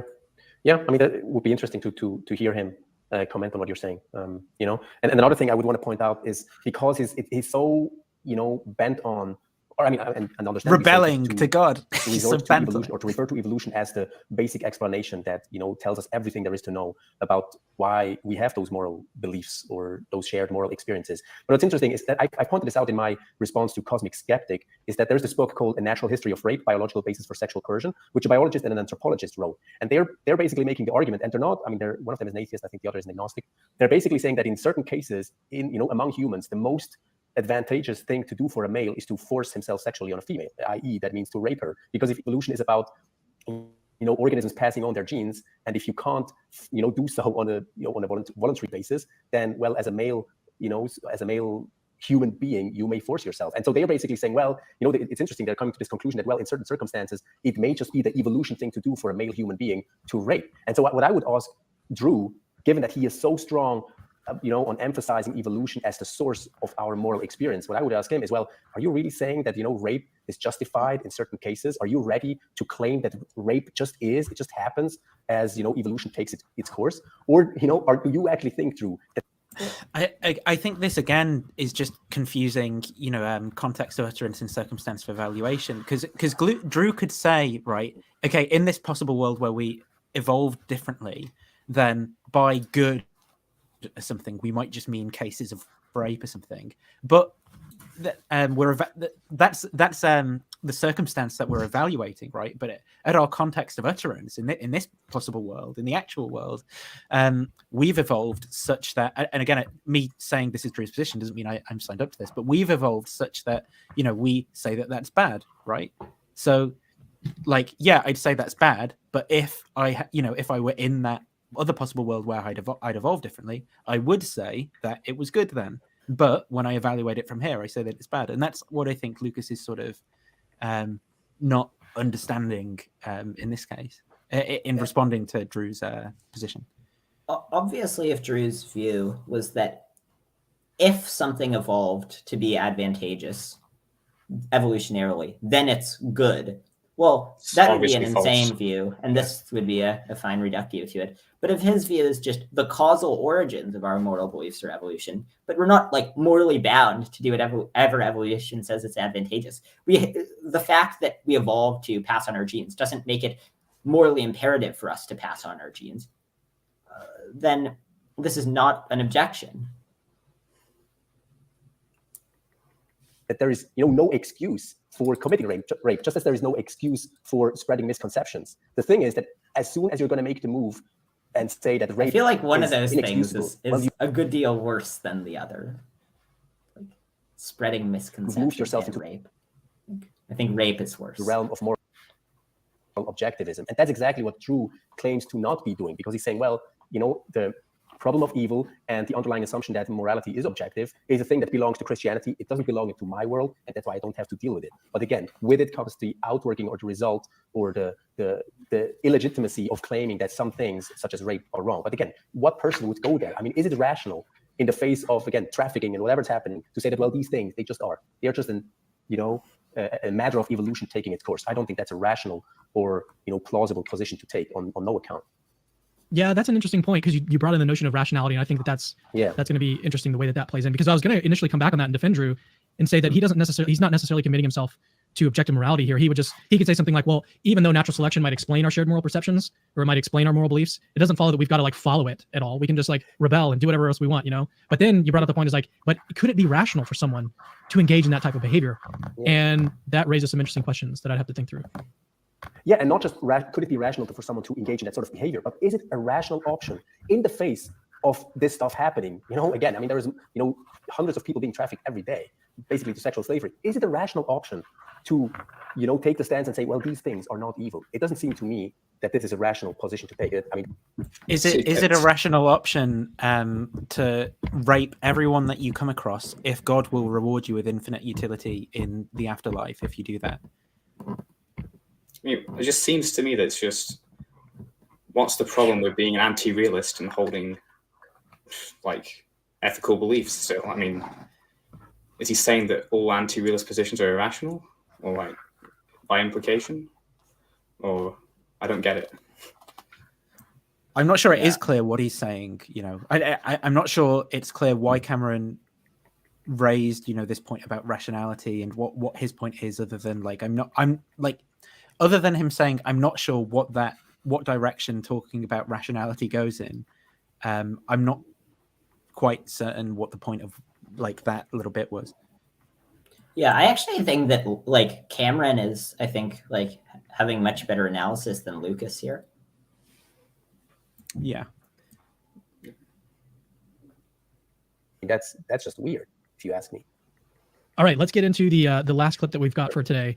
And this has been a lot of fun, though. I actually wanted to ask you, do you just have like a whole set of really colorful shirts? Every time I see you, you've got some like bright pink or like a blue or like a purple shirt on. Well, to be honest, this is the shirt I probably wear most in my videos. I really don't like shopping, especially shopping for clothes, which means that I have a set of maybe 3 or 4. Got it. Okay. Yeah, totally off topic. I was just kind of curious. Okay, here's a fourth clip here. How do you explain objective morality, things that are actually good or bad in themselves? How do you explain objective moral obligations that we have? I knew it would be there. We have a moral duty to do certain things and not to do other things. Okay. How do you explain any of that in a world where all that exists? The way that he like pointed the camera was like, how do you? It reminded me of like Smokey the Bear. Like, how do you fight forest fires? Is matter. Only you. I don't help explain objective morality. Believe in objective moral facts in the supernatural sense that Kokel does, so I don't need to explain their existence. I do think humans have a common moral nature, and that nature is most likely a result of our common evolutionary origin. This explanation of morality is not entirely certain, no, but I think an explanation with some supporting empirical evidence is better than one which relies upon little more than the anthropomorphic intuitions of human psychology. Okay, we're gonna, like, this clip is only halfway done, but I feel like this just really showed basically everything that I've said up until this point about him focusing on that second point, that second premise there. Do you agree with me that this is like a really good example? Yes, definitely. He's honing in on the question of, again, where, how is morality best? But just because he's objecting to premise 2 doesn't mean that he by default agrees to premise 1, which is what they're sort of assuming. Yeah, well, I think he agrees that if God does not exist, then objective moral values and duties don't exist. Given that he thinks that God does not exist and that objective moral values and duties don't exist. But I'm not sure that's right, because like I don't know what Drew does or doesn't know about other like meta-ethical positions available. Like he could sort of, he could be like, well, God might not exist, right? And this view would be true. That's a moral realist view, which is like I just think that's false. I just go with this weird evolution view. I mean, he was. Yeah, I mean, it's possible. I think that Drew would say that he would probably accept the premise 1, that if God doesn't, given that the view that he thinks is the most plausible is one in which God does not exist, objective moral values and duties don't exist. But I mean, like, if you have 2 premises and they are required for the conclusion, you don't have to object to both. Right. Yeah, subject to both. Right. If I have my argument for God that if clouds exist, then God exists. Clouds exist, therefore God exists. The fact that premise 2 will not be objected to is no support for the argument. Yeah, it's kind of like, yeah, but boys, we got premise 1. We still have premise 1. There's hope for Drew. We might save him if we can just get him to agree to premise 2. Yeah, and there are lots of other people who accept premise 2. So if we just like it's like Jack and Jill, They together they accept the full moral argument. And again, on the assumption that it is objective, yes, I completely agree. But the point that the second point that I want to make is that it seems like he was almost equivocating here between moral beliefs and morality. I kind of want to play this clip again. Let me see if I can back up. Sure. Believe in objective moral facts in the supernatural sense that Kokel does, so I don't need to explain their existence. I do think humans have a common moral nature, and that nature is most likely a result of our common evolutionary origin. This explanation of morality is not entirely certain, no, but I think an explanation with some supporting empirical evidence is better than one which relies upon little more than the anthropomorphic intuitions of human psychology. Yeah, see, so like how would natural selection explain morality? Like it might explain, like he said, our shared moral nature, like our intuitions or whatever. Like it might explain, in parts, it might explain that. But how would it explain objective morality? It doesn't seem like it even could in principle. So it almost seems like there's a kind of equivocating here happening with the term morality. What? What? I don't even understand what Cameron just said. Drew doesn't think there's objective morality, Cameron. He's not. Well, the reason why he's giving the evolutionary explanation is because he doesn't think there is any objective. Right. I mean, like a nominalist would say that like evolution explains why we believe that mathematics is like a realm of where like the is something sort of like the Platonists believe, but in reality it's not. But like you don't have to explain the data of objective morality if you deny objective morality. Yeah, exactly. That's what. And there are plausible evolutionary so it depends on exactly what we mean by morality. But there are plausible evolutionary accounts of how evolution could give rise to the things to which morality applies. So if we think that morality just necessarily supervenes on suffering, well, there's a plausible evolutionary account of why suffering would evolve. And so in that sense, I think evolution can explain it. Now, it can't explain the supervenience relation, perhaps, but Drew would just deny that, and like moral realists would accept it and then provide or would provide like other arguments and not think that like evolution produces objective morality. I get the impression that Drew's that it's unclear what Drew's meta-ethical position actually is, and it could be like 2 or 3 things as well, because it's not clear what he's offering an evolutionary story for, if it's certain sort of like effective states like emotivism or something, or if it's like just some kind of vague anti-realism or something. I don't know if you guys do have strong opinions about that. I'm not positive, but I'm pretty sure that Drew is an anti-realist. Okay. That's what it seems from the video, at least. From my impression. Yeah, and I've seen some of his other videos, and I'm pretty sure that that's the case. So then, if that's true, then I guess the real question for Cameron is like, how does evolution explain that we don't have moral beliefs or something? Like, because he's not under an obligation to explain how evolution grants us. He's not under an obligation to explain how evolution grants us objective morality. So then he's saying he's under an obligation. Maybe I'm being a bit too easy on Drew here. Like maybe he should actually add some meat to the bones of his evolutionary explanation, and talk a little bit about what kind of things he's actually saying are explained by evolution and what the evidence is for those, right? Rather than. Yeah, I mean, the sense that I get is that what Drew is saying is like, so the evidence for objective morality is just that it seems to be the case that we should like help others, but a social species is more likely to survive if they help others and don't torture infants for fun. And so that's the explanation, I think. Yeah, that's probably right. Maybe I'm just thinking about it too much. I think that Drew has like a very funny look on his face in this clip. Yeah, well, I guess what's happening here is that, most, I guess, atheists or naturalists, they will resort to evolution as the explanation of any feature that makes us humans, both physical and non-physical. So in this sense, I guess it's not, unconventional for him to, claim that evolution does the trick, because that's just, if we are, a process of, again, natural selection and random mutation, then this explains who we are and what we. Why did I have egg for breakfast this morning? Well, evolution made it so. I guess that's just I just resort to that as a naturalist, right? Like, yeah, or in its entirety. So in this sense, I think it's not super surprising that he, brings up evolution as the thing that tells us who we are and why we feel anything and do anything the way we do it and feel it. Another point that I wanted to emphasize before we play the rest of this clip is that if you listen to Kogel's, I think it was in the previous clip, he talks about the Autobahn, and he gives an argument against the idea that evolution can provide a sound basis for objective morality. But Drew never interacts with that, because that has to do with that first conditional premise. But Drew's only been focusing on the second premise. But he never interacted with the argument that Kogel gave from the Autobahn, that like if your natural selection or if your evolutionary heritage, whatever, led you to this belief that you've got to drive. He's only objecting to the premise that if there are clouds, God exists. Premise. Yeah, Drew's only been focusing on the first second premise. And yet he's agreed that we can see clouds in the sky, that we have an adequate scientific account of clouds, that we have no defeaters for our perception of clouds, that if there are no clouds, it becomes hard to explain why there's rain and why there's thunder. Premise. But he never interacted with the argument that Kogel gave from the Autobahn, that like if your natural selection or if your evolutionary heritage, whatever, led you to this belief that you've got to drive 75 miles on the Autobahn, that's not necessarily going to get you to this objective, standard out here that you have to drive that speed limit on that road. Like it doesn't follow at all. And so, but the point isn't to say that this argument is a good argument from Kogel. The point is that Drew never interacted with it. And so when he wants to deny it, when he wants to deny that evolution can't do that, then he's not interacting with Kogel's argument. He didn't interact with it in the previous clip, and he hasn't interacted with it here. And I think that's really important to point out that I guess even a small win is a win, right? Yeah.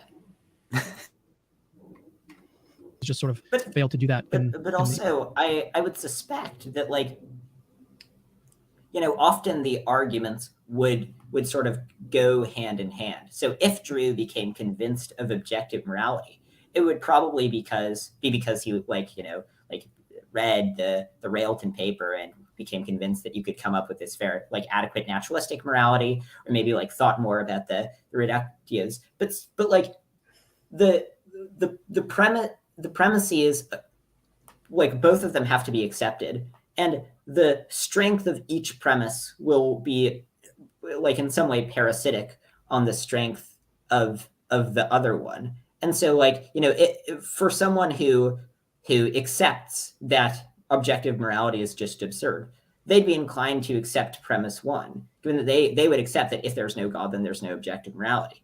But if they went to accept objective morality, they probably wouldn't accept God. And so they would have to conclude that there are like independent reasons for thinking that objective morality exists on even despite the absence of God. And so like the premise is like, if you accept one but don't accept the other, then the arguments for the other are going to like sort of weaken the case for accepting the first one. Yeah, I doubt there's ever been a single person like on the planet which came across the moral argument. Well, do you know anyone who's been convinced by Craig's like moral argument? Because it just seems like when you come across the premises, you're just gonna like, if you're an atheist and a realist, you're just going to deny the first premise, and if you're already an anti-realist, you could deny the second premise, and that's it. I mean, I think that there probably have been some. I mean, when I was like 12, I watched some Craig videos and thought that the argument was like decent. I mean, I wasn't convinced, but I thought that it was like, you know, a serious argument the way that like the Kalam is, that's like, you know, actually, and fine tuning actually disputed. But I don't think it's convinced very many people. Though I think that the real thing that's convincing lots of people, that's why Christianity is rising in places, is just the modal contingency argument. So, you know, like that's why, you know, I you know, there are so many atheists who like, they were atheists, and then with a force indicative of something divine, they come across the modal contingency argument and then convert on the spot and cry out to Jesus for their sins. And Jesus is like, I left you all the signs. I left you the arguments necessary to construct the modal contingency argument, and yet you didn't believe. You know, when the day of judgment comes, Jesus will be like, which premise do you object to? Right. He's going to. You didn't read Proust's version of the ontological argument. You claim to have diligently sought me, and yet you only read Plantinga's version of the ontological argument. And then he'll like burn you. Did Craig say something like similar to, was it Scott Clifton when he debated him about the Kalam? Like, yes. if you were put in, what did he say? He said something about, would you say to God the reason why I reject you is because I think the first premise of the Kalam. Oh yeah. Craig said it to Scott. Yeah. When he was like, really, Scott, I'm worried about your eternal soul here. Like, it's not just an academic exercise for me. Yeah. Okay, this is a slight detour, but this just, you know, Craig and ontological arguments. Craig it seems like so dishonest about ontological arguments. Like, so when talking about ontological arguments, so when talking with scholars, Craig will argue for will be like, you know, the other arguments for God like provide support for the modal ontological arguments possibility premise. But then when he's talking with lay people, he'll just like bamboozle them with the modal ontological argument. And then when they raise the obvious objection of like the most perfect island, he'll be like, well, but that's not even possible in theory. Like, there's actually he'll say, well, there's problems for that. Like, what size should it be? I mean, it's not even a coherent. He responds like that, I think, to the great, the great pizza. He'll be like, you couldn't eat it then. I mean, same for theism, right? Like, okay, yeah. When there's like you know how with all the modal arguments, there's always just the reverse premise, which seems equally coherent and conceivable. and it's just like, okay, possibly God doesn't exist. Okay, so the argument's useless then. Like, what's the point? Like, what's the point of the argument? Like, it doesn't do anything.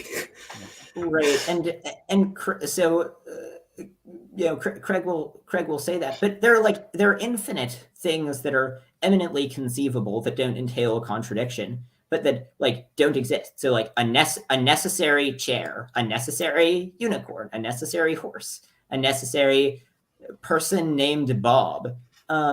And so like none of those like straightforwardly entail a contradiction, but the point is just you can't like define things into necessary existence. And Craig has acknowledged that, but then when talking with a lay person, he'll just bamboozle them and be like, no, the only reason why like God, this proves God, is because the other things that you might think are necessary actually like contain contradictions that are incoherent. There is no greatest island, so it can't exist, but there is a greatest being.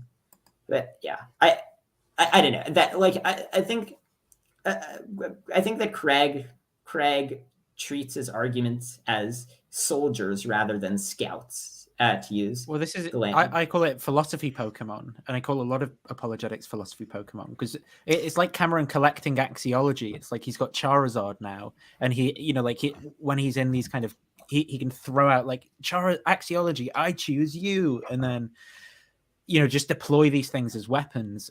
Or when he said like that tweet where he said it's broadly logically impossible that physicality grounds mentality. Like, what's the difference between like broad and narrow logical impossibility here? Like, well, it just clearly doesn't know what he's talking about, but he's been kind of vaguely socialized into using words in certain ways that allow him to achieve success amongst philosophers who will like nod their heads and things when he says the right things, or people who will maybe be intimidated by him invoking words they've not heard before.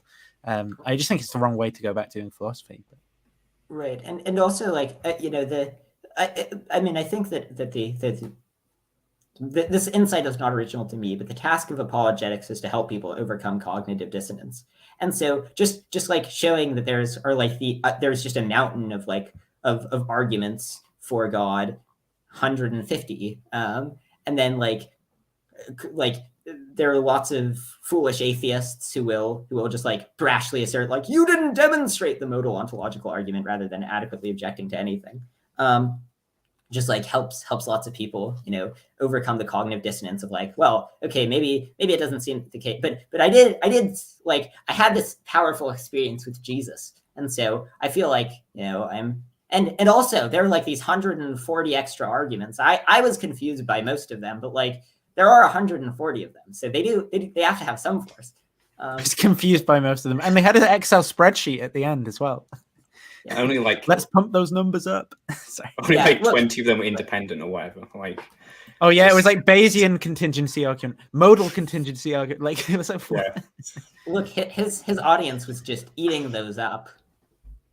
He said that at one point. Well, that was the thing that was crazy to me about that one, is just how the lack of awareness at the end for what they were doing. I mean, I agree. Like, not a lot. There's critiques about.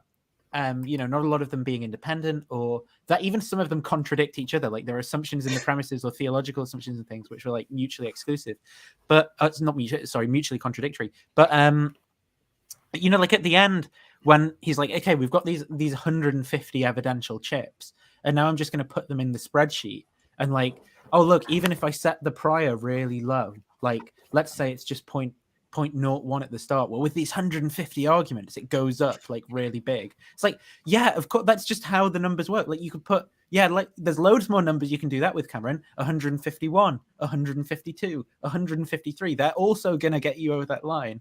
But think about the methodology that you're using and how it actually applies to the situation. So can someone who's an atheist also just come up with a bunch of arguments and plug them in?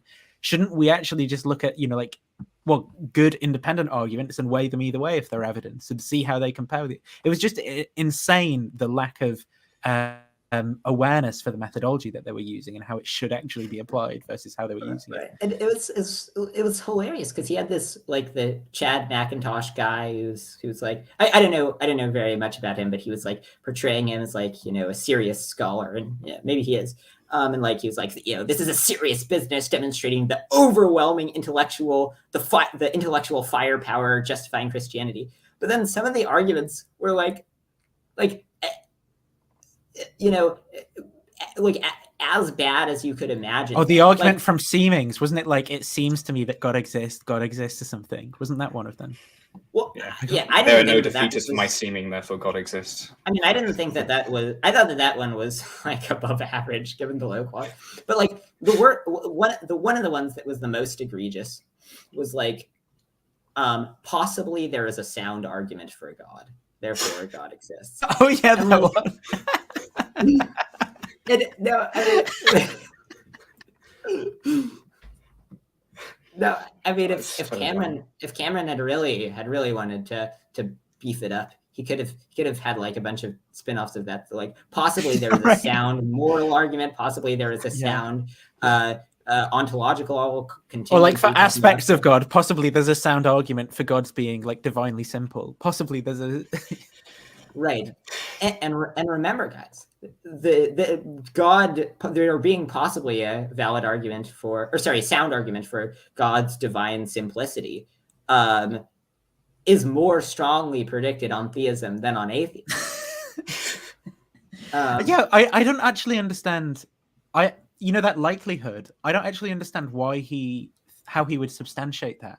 Like, nothing for me, like, about a priori reflecting on theism makes me think that there would be good arguments for theism, like in the worlds that a theistic God would actualize, over and above like naturalistic worlds.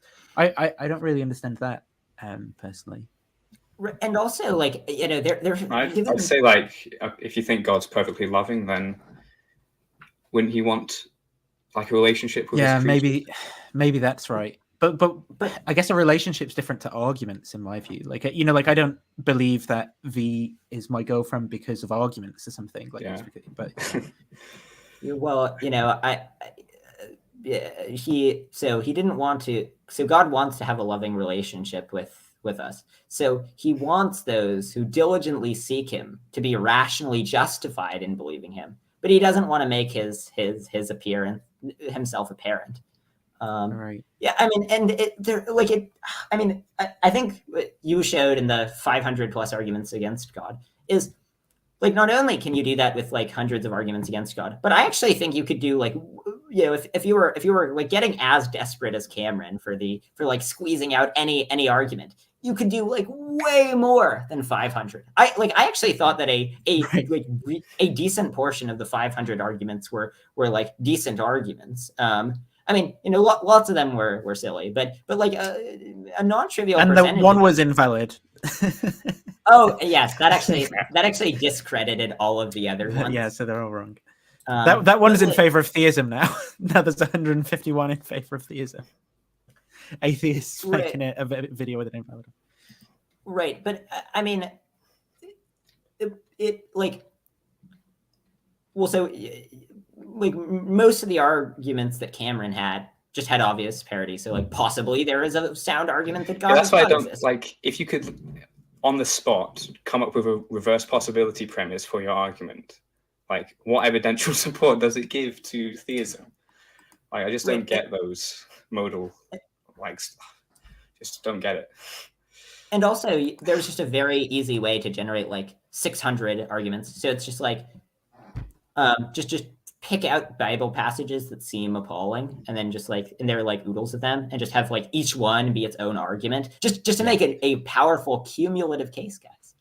Well, I actually wrote a program that scrapes like Wikipedia terms that are associated to theism, and then just puts them in like modus ponens form in favor of like so it just looks for like if then statements in Wikipedia articles that are about theism, and then just like negates the God premise and puts, which is kind of funny. But yeah, well, that is a powerful cumulative case. But I think with like with the modal stuff, I think it becomes really transparent what the nature and purpose of like Cameron's apologetic stuff is that it's to kind of legitimize the discourse, like make it seem scientific or something in some way, like it's kind of like when people wear white coats or have clipboards, in like adverts for toothpaste. That I think that's what the modal logic is kind of doing. It's like, look, this is some big brain stuff, like real serious thinkers you have to be a serious Yeah. thinker to come up with like modal stuff. And here's an I argument mean, that has modality. I could just dress up the problem of evil in modal terms, like possibly unjustified evils exist. Yeah, right. Therefore, God does not exist. Done. Yeah. Possibly necessarily unjustified evils exist. Yeah. S5. Yeah. So therefore, necessarily. Shall we play out the video a bit more, or Yeah. These clips so far, but let's watch the rest of this one. Sure. A hypothetical narrative which explains a real phenomenon is not true simply because it explains that phenomenon hypothetically. There must be some logical argument, or preferably empirical evidence, for a narrative's validity before we can consider it true. If this were not the case... Sorry, that's a dumb point from Drew if he's talking about the premise of if objective moral values and duties do not exist, then... Sorry, wait, if God does not exist, then objective moral values and duties do not exist. That's a silly point from Drew because he combines it with premise 2. Unless this is taken out of context and Drew's saying, so yeah, the hypothetical doesn't do anything because I'm taking out premise 2. So it doesn't push the argument through. So it might be the case that this seems like a dumb point, but it's actually not. It's just because of the way that the clip's been chopped up. I'm not sure. Case, we would have to consider an unlimited number of explanatory narratives to be true, because all it takes to invent abstract narratives to explain something is imagination. Religious narratives which contradict Christianity could be considered true using Koppel's reasoning here. This is why, when we devise narratives to explain real-world phenomena, we must give the most credence to those which best... Like, I think that one criticism that Cameron has of a lot of the like internet atheists is that they do sort of confuse philosophy and science. So like, we do not need empirical evidence for philosophical propositions, and it's not even clear often like what would the empirical evidence for like moral realism be. I mean, there might be some that could like hint at moral realism to some degree, but like it's not really clear. Yeah, I don't know. I sort of tend to think maybe there could be some things for some of them. Yeah, but I agree with you. Like in general, what philosophers are doing in metaphysics and stuff is, you know, especially like an a priori argument, right? The whole idea is that it doesn't have anything in it that's going to be empirical. I guess there are things that people have said about the nature and purpose of philosophy where they've tried to say that good philosophy should be kind of like naturalized in certain ways, and then there's things that have been said to that. But I think that's a discourse that's far away from what the kinds of things that Drew's saying, right? Yeah, I agree. Yeah.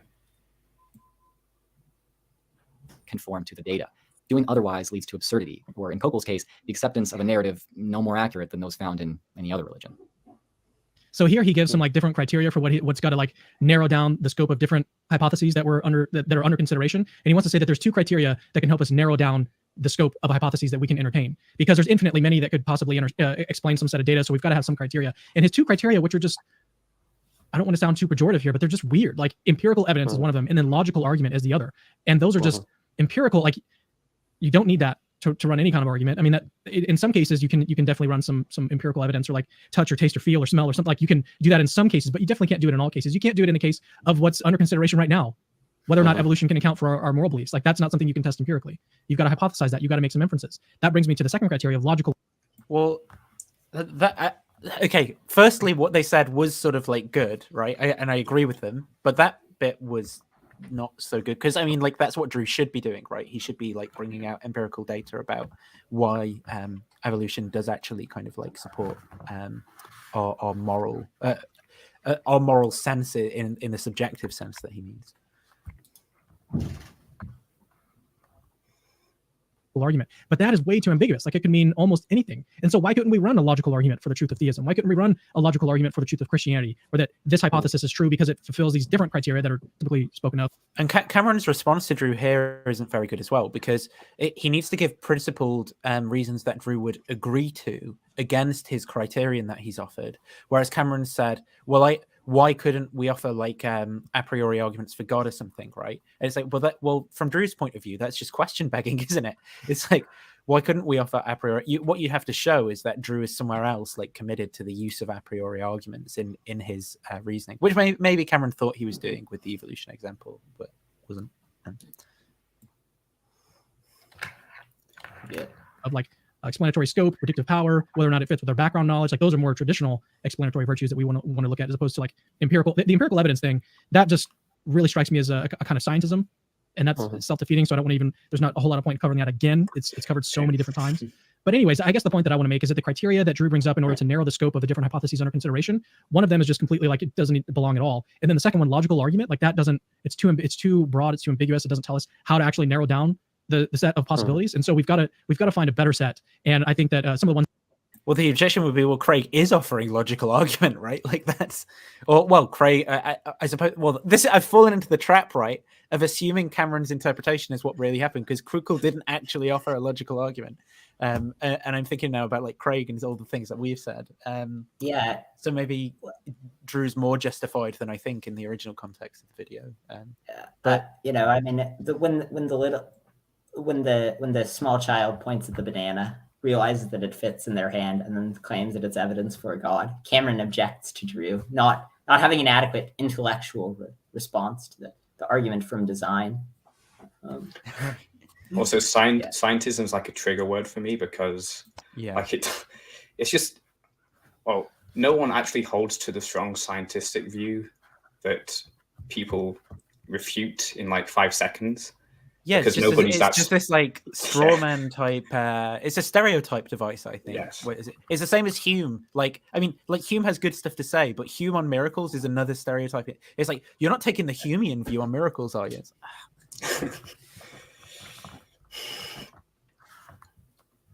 That I mentioned earlier, explanatory scope, explanatory power, degree of ad hocness, whether or not it fits with our background knowledge. Like these we can use to weigh in simplicity. Like these we can definitely use to weigh the merits of one hypothesis versus another.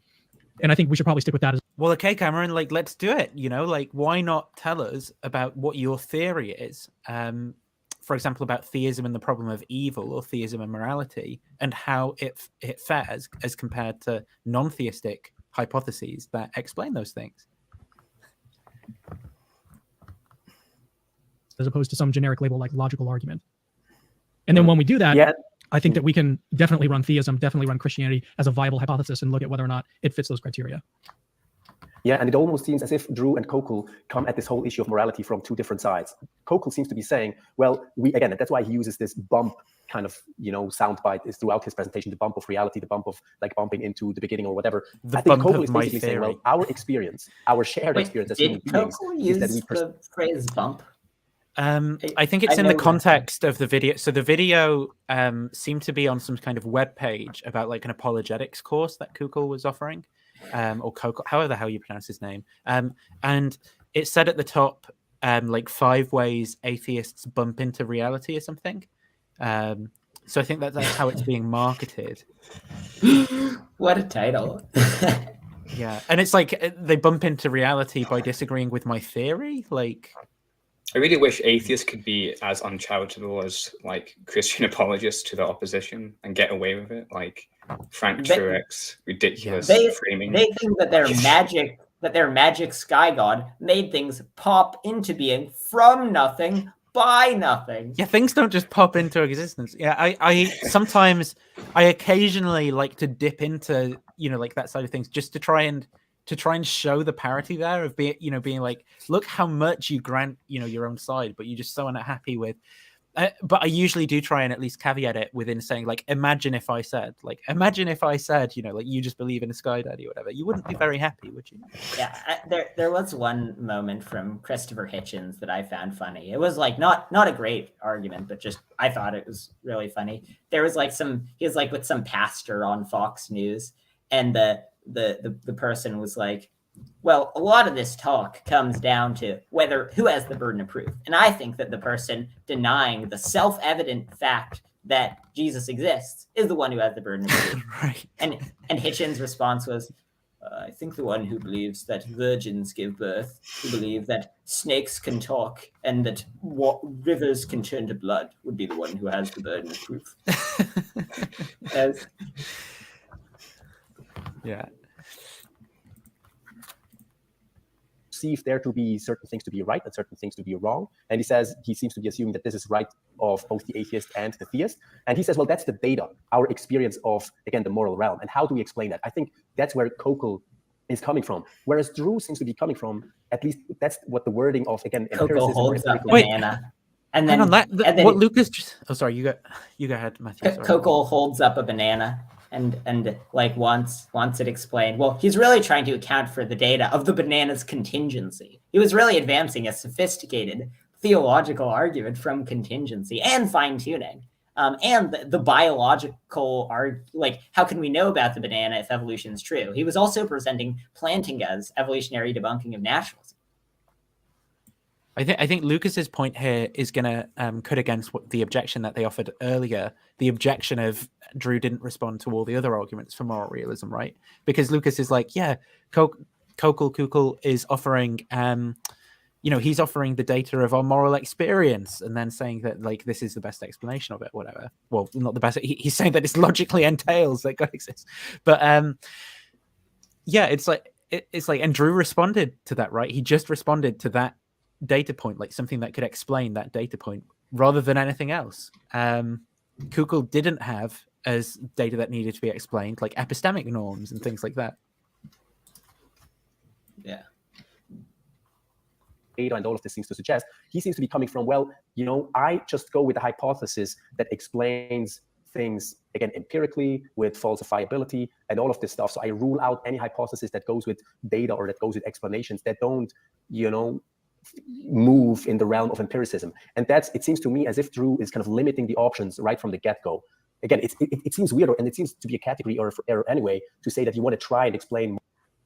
Confusing epistemology with ontology and category error are two of my big triggers from apologists. Well, but Nathan, that's actually just a category error that involves confusing epistemology and ontology. Yeah.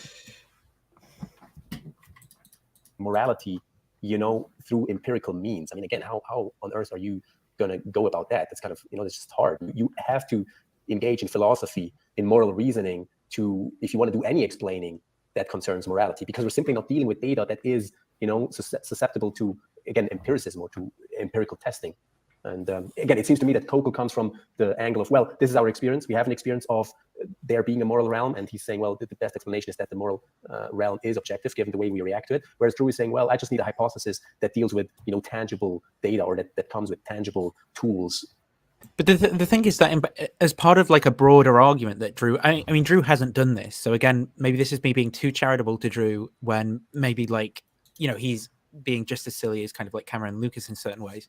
But it seems like Drew could make a good case for that, given that he has a bunch of background beliefs about the kinds of things that exist and stuff. So he's going to say, well, an explanation that only postulates more of these things that exist, or is comprised entirely of things I'm already committed to the existence to, is going to be better than one that adds a new thing. And I don't see a good principal reason to add something new to explain it. Or, it's just not ridiculous that Drew might kind of have these kind of criterion in mind in it from where he's coming from.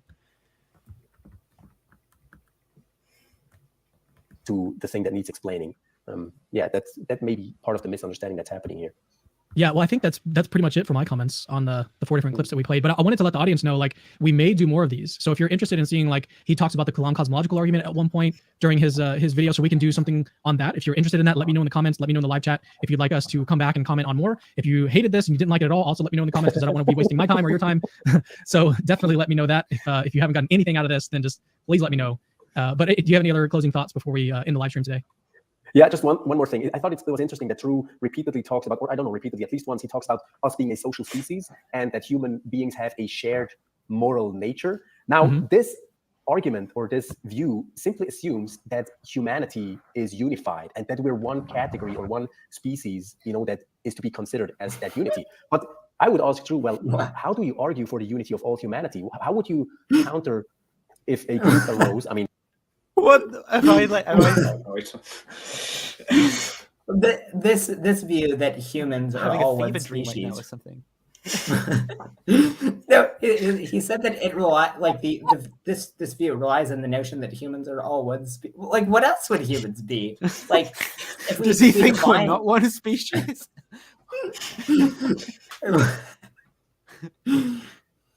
I think he maybe tripped up from saying, how is it going to account for human equality? But then he just messed up and just went to species for some reason. That's a charitable interpretation I've got. Yeah, why? If we're just animals, if we're just produced through Darwinian processes, why are we different from the other animals? Why do the other animals forcefully copulate? But Well, to be fair to Drew here, right? Drew said we have a moral nature, so clearly Drew says that we have a nature, right? So it's our differentiating nature in virtue of which that we are Homo sapiens rather than any other species, right? yeah.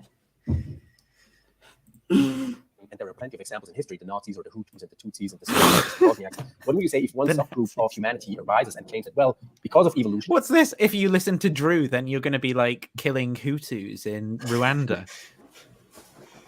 And I mean, the Nazis have certainly made this case. They're saying, well, or they said... And Yahweh against the Canaanites, right, Lucas? You bloody double thinker. Well, you know, we're the race or we're the species or the subspecies that is supposed to prevail. The race or the species or the subspecies. well, so Lucas is a vegan. Yeah, but I mean, so Lucas would probably hold that like we have souls that make us morally relevant, that make like animals not morally relevant or not as morally relevant.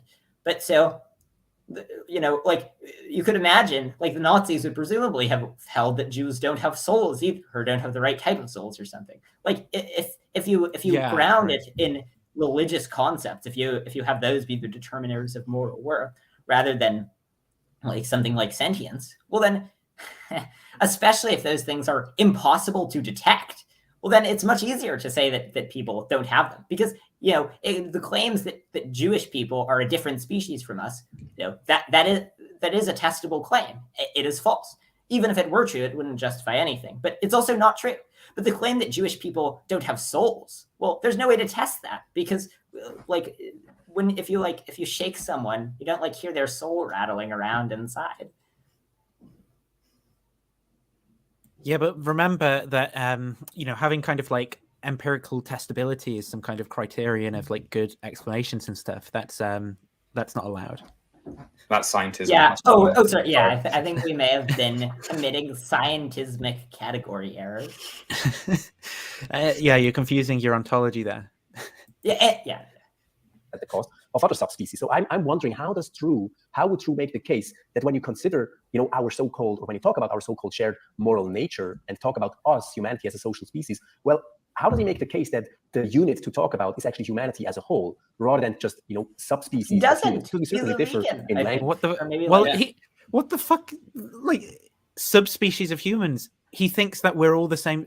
He doesn't think we have different species of humans, though. I mean, like maybe if Drew thought there were different species of human, maybe Drew would make the case that they should be like.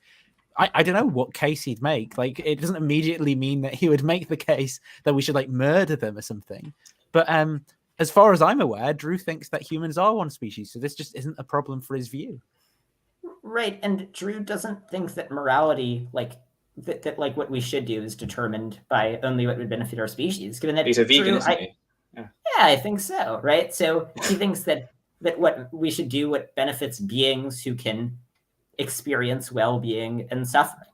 And so like if you know, he's not like it is Lucas and his religious ethics that says that we have this indetectable soul that determines whether or not we matter, but the method Drew's employing doesn't allow for that at all.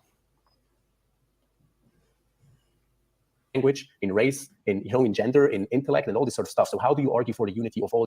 Well, Drew would just say they all have the same moral nature, like he said before, with his sort of like half naturalistic, half like random manifest image Aristotelianism view.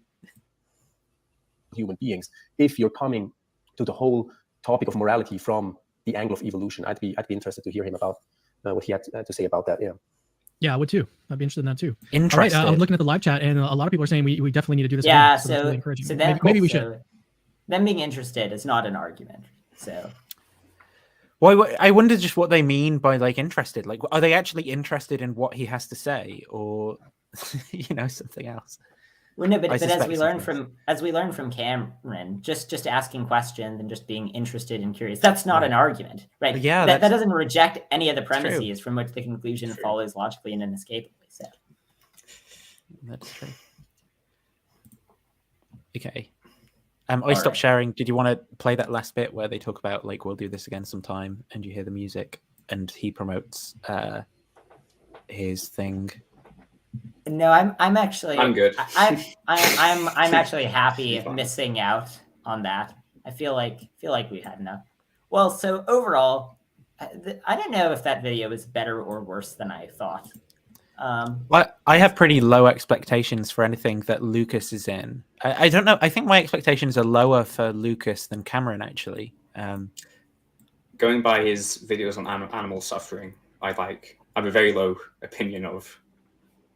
I had actually never seen Lucas before, so yeah. I his channel's called Deflate, and even like just the fact that it's called Deflate tells me a lot about what he views what he's doing as. It's like, oh, people who disagree with me are all pumped up thinking they have the truth right, and I'm gonna like pop them like a pin in a balloon, like, which is his logo and stuff, and it's just a bit silly to me. His arguments are bad. I did think that the Kokol thing throughout the video, the the combat, the stance where it seemed like it was combat, and then he was like, now they may employ this strategy, but right. I don't know, what I said at the beginning about it seeming like jujitsu. He was like, right. If your mum deploys the strategy of asking you to clean your room today, here's how you can go and mount a counteroffensive against her. Like, right. You can say, well, actually, Mom, that's a question of axiology. Right. And maybe I have a morally sufficient reason for my room being unclean. I've sort of seen Cameron move in the right direction on some of these things, but I'm not sure what it is. I mean, like, I'm an asshole, right? But my suspicion is that he just doesn't have the cognitive faculties to like introspect in a way where he can be consistent about the kind of standards that he wants to exemplify and the standards that he does. He can't see the difference maybe between like the in-group and the out-group when it comes to apologists and others. But there is at least some progress over time, it seems, on Cameron's part of moving away from these things. But it's just disappointing that, I mean, this is a fairly recent video with other things that he still continuously like misses his own team doing the sorts of behaviors that he wants. He has recently taken like animal suffering way more seriously than pretty much anyone else does, which I think is really good, because I think at least the common response I see is that, well, animals don't matter anyway, and they might not even feel pain, so it doesn't matter. Craig's response is that they feel pain, but they don't know they're in pain, so it's okay. Yeah. Yeah, I mean, but it seems like that would apply just as much to like babies. Infants. Yeah.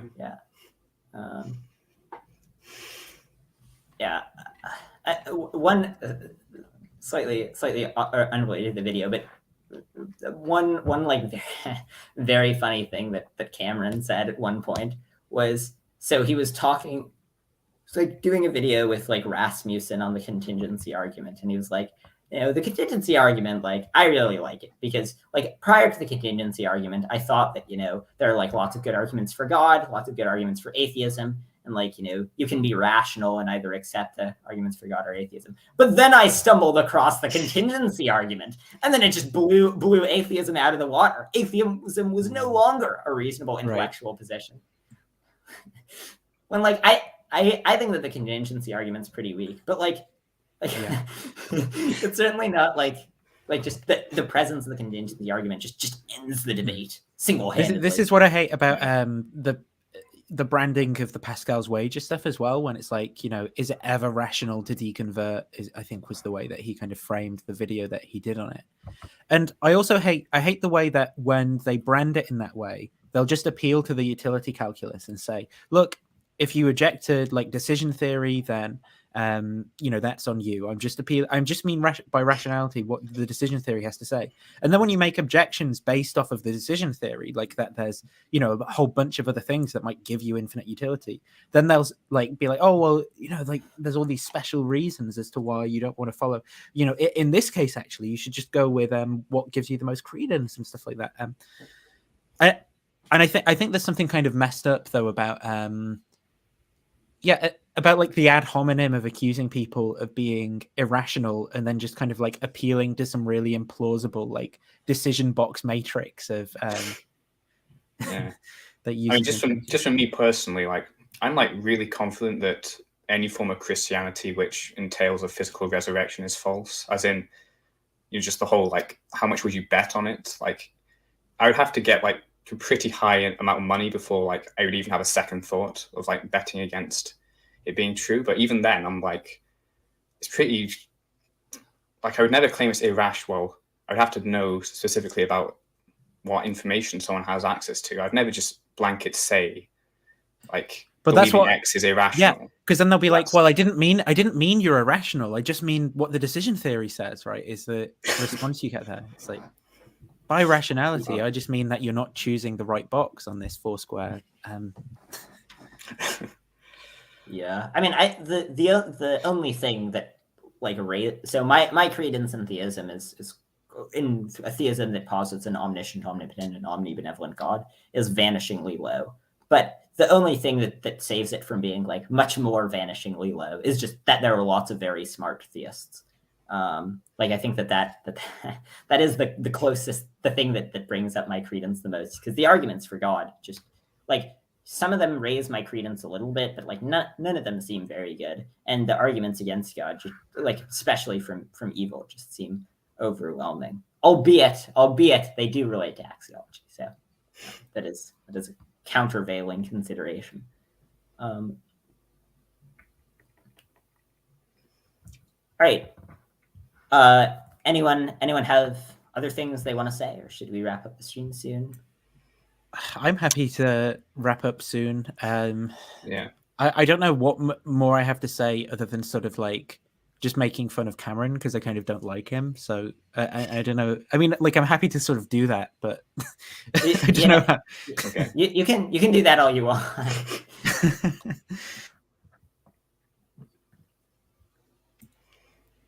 I mean, if there are like good other important ways of making fun of Cameron that are worth saying, feel free to. I think the best way to do it at this point is just to kind of like segment things that he says in his videos alongside like his own actions. Like when he's saying "don't be a jerk," like I think it would be really funny, maybe more than anything, to edit the clips out of him being like, reason one, don't be a jerk, and then doing the things that he does to rationality rules and so forth. By the way, Christianity is true. Or the thing, I think some of the things he's done with Joe are pretty bad as well. The 3 biggest mistakes that atheists make, and framing it that way, and then when Joe talks to people, he's like, actually, some atheists have some good points about like some of these things, but then Cameron's got the video and stuff, and so he markets and frames everything in this particular, like these sorts of things just really frustrate me. I don't know how much evidence I'd need to sort of say that Cameron's doing this out of like some kind of malintent or something. I think that the evidence as it stands just sort of should lead me to conclude that he might just be a bit of an idiot who's not very introspective, right, about some of these things.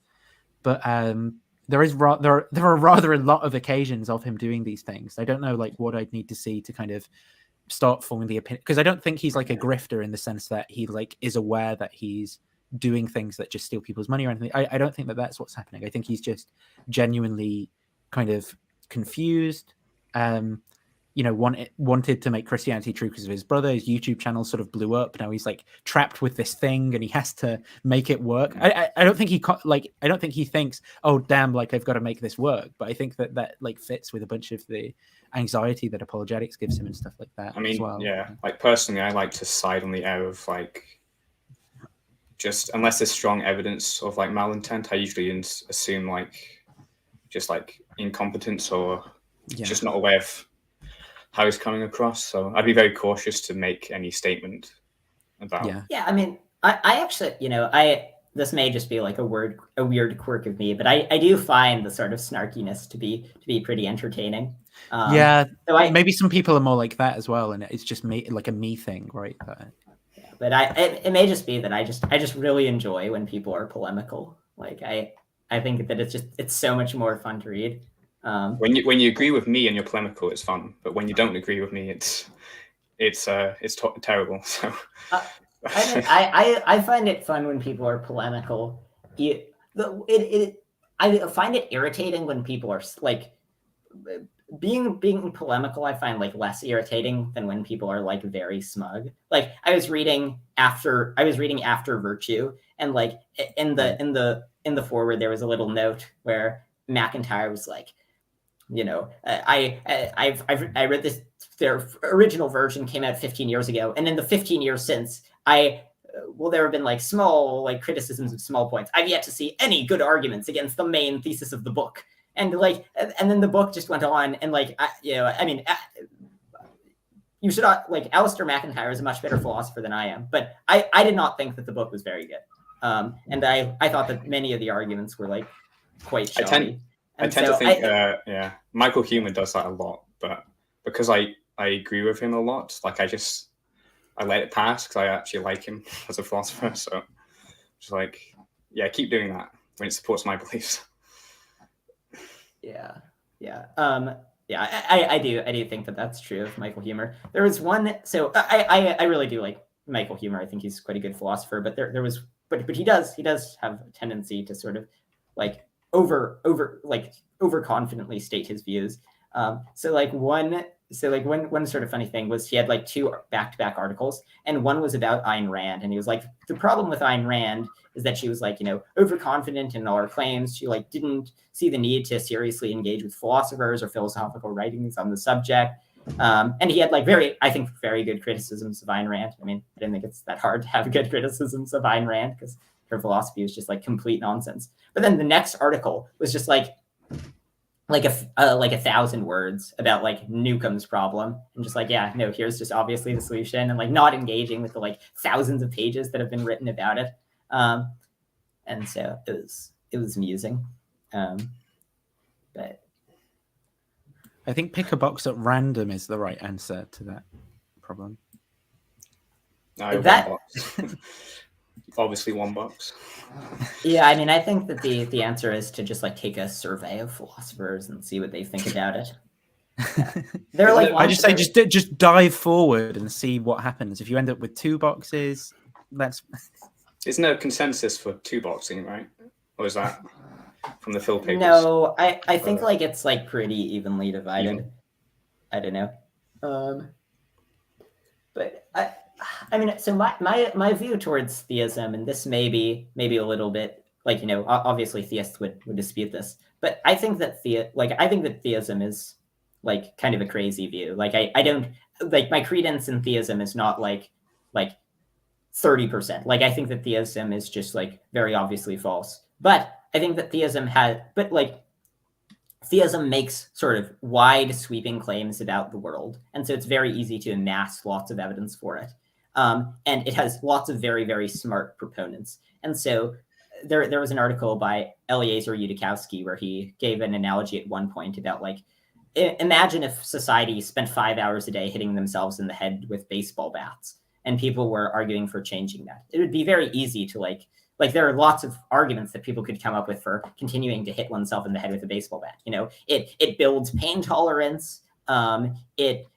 Chesterton's fence, we've been doing it for a long time, so we shouldn't change the tradition unless we have a really good reason to do it.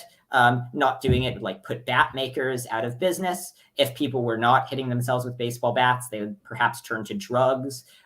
When people like have to stop, when people like get knocked out, we can like detect brain injuries and realize that there was like some deeper problem going on, and so it's like save lives, etc. And I think that theism is more plausible than hitting oneself in the head with a baseball bat. But I think that the sort of apologetics industrial complex is sort of like the like researchers who like provide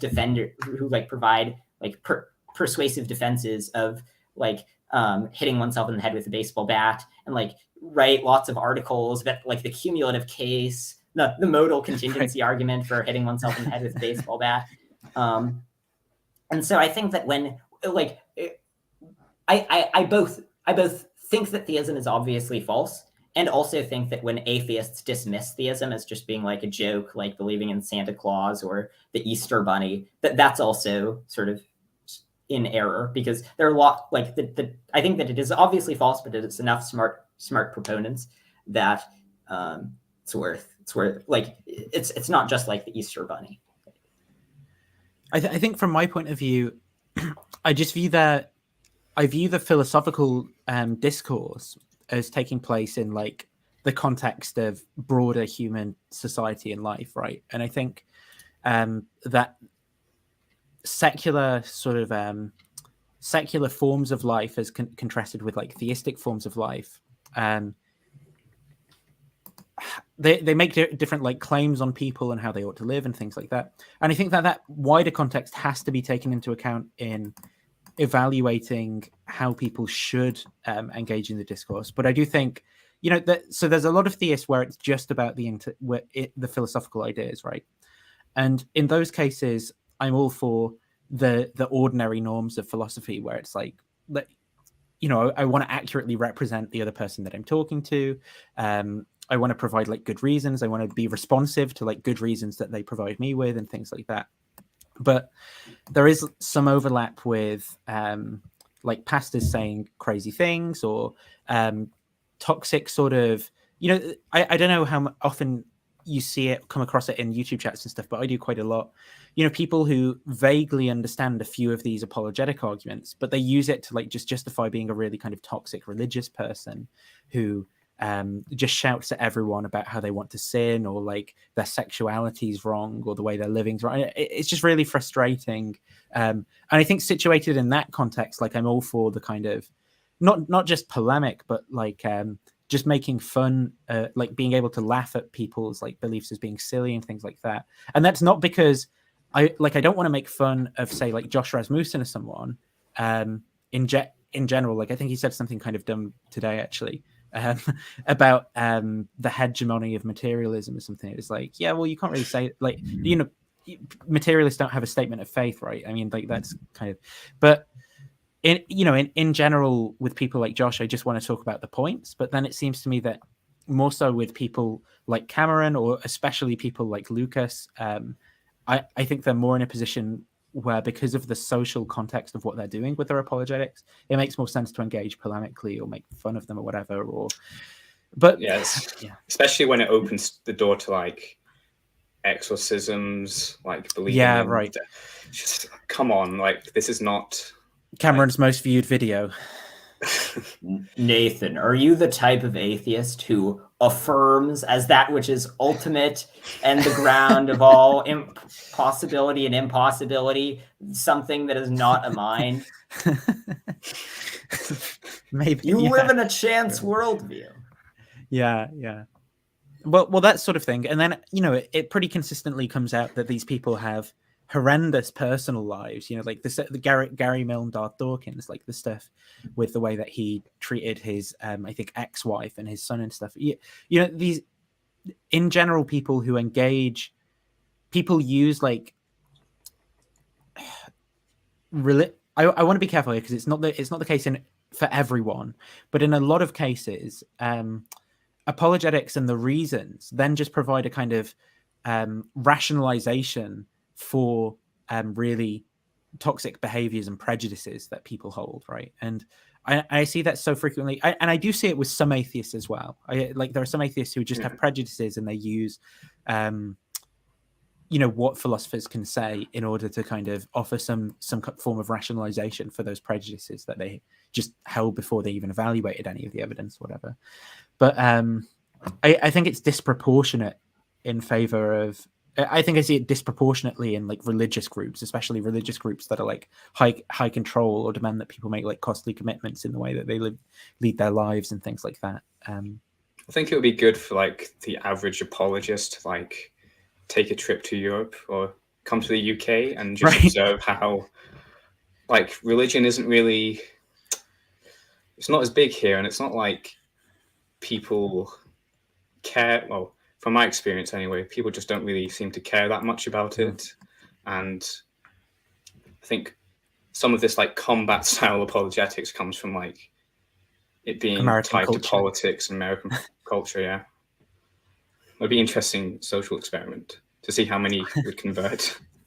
I think the problem is that once people are already like socialized into that American way of viewing things in terms of the religion, the combativeness, and everything else, it's very difficult for them to just see, for them to like unbiasedly, like take an unbiased look at our culture or something in the way that it is, and sort of just go, yeah, and that's the wrong thing. But I do think though that people do change their views for basically irrational reasons, right? I'm not saying irrational, but just irrational reasons, like, you know, making friends with a group of people or whatever who have different things. And the ordinary, for the ordinary atheist, like these questions just aren't an issue. Like in a secular Britain, you know, it's just not a problem for people. People aren't just worrying and thinking about God questions all the time. That's how ordinary people are. But a lot of people have been like hurt by these high control communities and stuff, you know, people like me who endlessly then dwell on like, why the hell did I believe that at all at any point and can't get over it.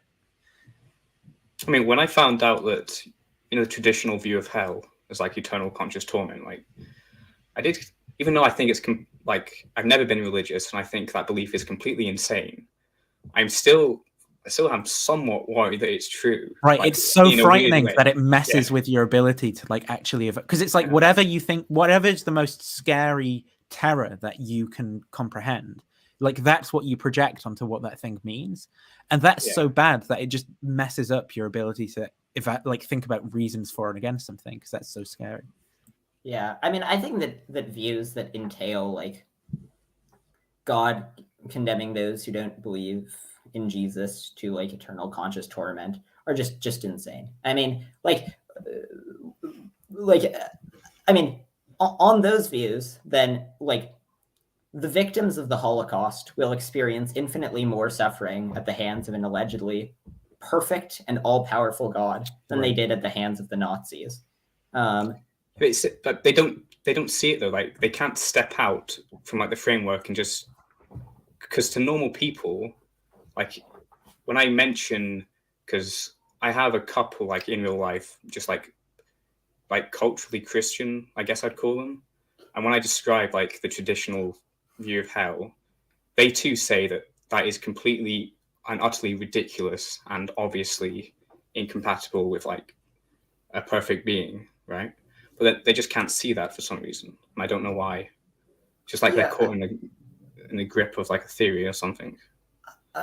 I've always found it to be like such a bizarre, like, I don't know. I've had some friends who I've talked to about this, and like they've just like held the view that, you know, given that I'm probably not going to convert to an atheist, I'm probably going to be tortured forever by a perfect being. And I don't know, like there's something sort of strange about holding the view that like one of your close friends will just like burn, like the best possible being will burn one of your friends forever because they deserve it. Yeah. But they won't burn it's you. so theoretical. It's so like removed, you know, from it. I think that's why you need the emotional stuff to like bring it down to now, like really of how you actually feel, right? Seeing like your friend get hurt by someone, like imagine that forever. Like I think people just can't grasp it somehow. Yeah. But and the way that most sort of sensible people generally would respond to, would argue against a doctrine that says that, you know, us non-believers will be eternally burned, like would be to say like that's absurd. No perfect God would do that. But to the extent that the theist is saying that we can't know what reasons God has, that God has some morally sufficient reason for malaria, flesh-eating parasites, etc., then that just undercuts our ability to reason about what a good God would do to such a degree that it just becomes like much easier to accept that we'll burn forever. And undercuts our ability to reason morally at all. I would say, you know, like, why would I do anything? Like, maybe God wants, you know, the person in front of me to suffer in just that way for his morally sufficient reasons. If I intervene, I'm getting in the way of his morally sufficient reasons. I agree. I think that it undercuts our moral reasoning in sort of two ways. One of the ways is kind of what you described of like, you know, if we thought that the world is better because of malaria, then we shouldn't try to rid the world of malaria so the theist will say like, well, you know, like malaria had its purpose, but maybe it doesn't have it anymore. Or like by getting rid of malaria, we do something good. But then they have to hold that all of the bad things in the world, you should get rid of them, but they're ultimately good, which like, right. Yeah. Maybe it's possible for like couldn't they just, but if they're divine command theorists, then their obligations come from God's command. So I guess they could square that then. Like, even though you're not making the world a better place, you just have to do it anyway. I mean, right? But seems like a weird way to ground. I think when most normal people, when they look at a situation of suffering, they locate the reason for stopping the suffering with, you know, the relationship between you and what the suffering is going on. But then they have to push it back to like, oh no, God's telling you to do it, so you have to do it. Which just seems very bizarre to me. Yeah, but then I think the second way that it kind of undermines morality, and there was some like paper that I read about this, is that it just makes it nearly impossible to just have any moral knowledge. Because if we know anything about morality, if our moral claims are reliable, like some of the moral claims that I'm most confident of are that like the earthquake in Haiti that caused children to like suffocate under buildings, that was bad, that it would be better if that hadn't happened, and that anyone who could prevent it should. But if that's not true for literally all things that we think of as bad, then we can just have no confidence in any of our moral claims, because like there are like millions of moral claims that we believe that are just false, right? Because if it were true, right, it should be prevented. Because of that sort of permissivism, like it could just be used as a like blanket endorsement of any bad thing, right? So like all of the theodicies given to explain why God does things, Putin could use to justify invading Ukraine. Like, he has his morally sufficient reason, soul building, he's exercising his free will, they'll be rewarded in the afterlife. Putin underwent a stressful 24 hours for us, for like the people of Ukraine when he was conquering stressful them. 24 hours. Yeah.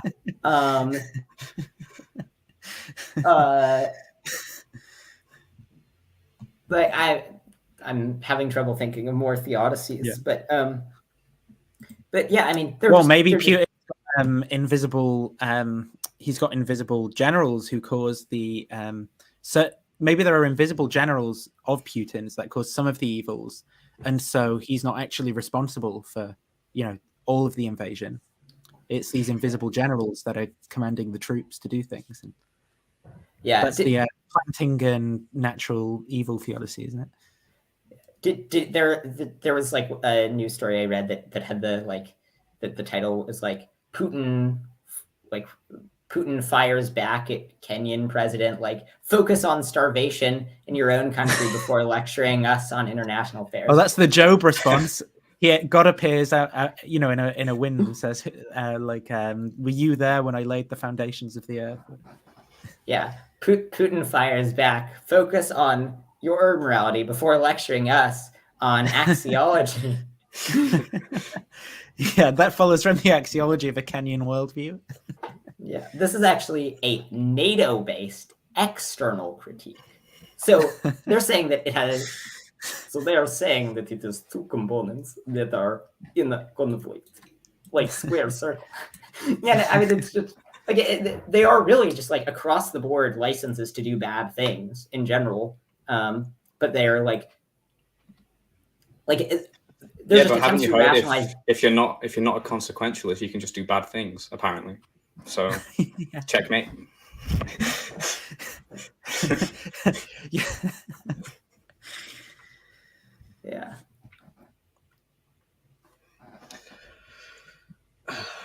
All right. Should we wrap it up? Yeah, probably. Yeah. I'm gonna have to go and get ready for bed. So Oh yeah, I forgot it was late where you were. What time is it for you, Matthew?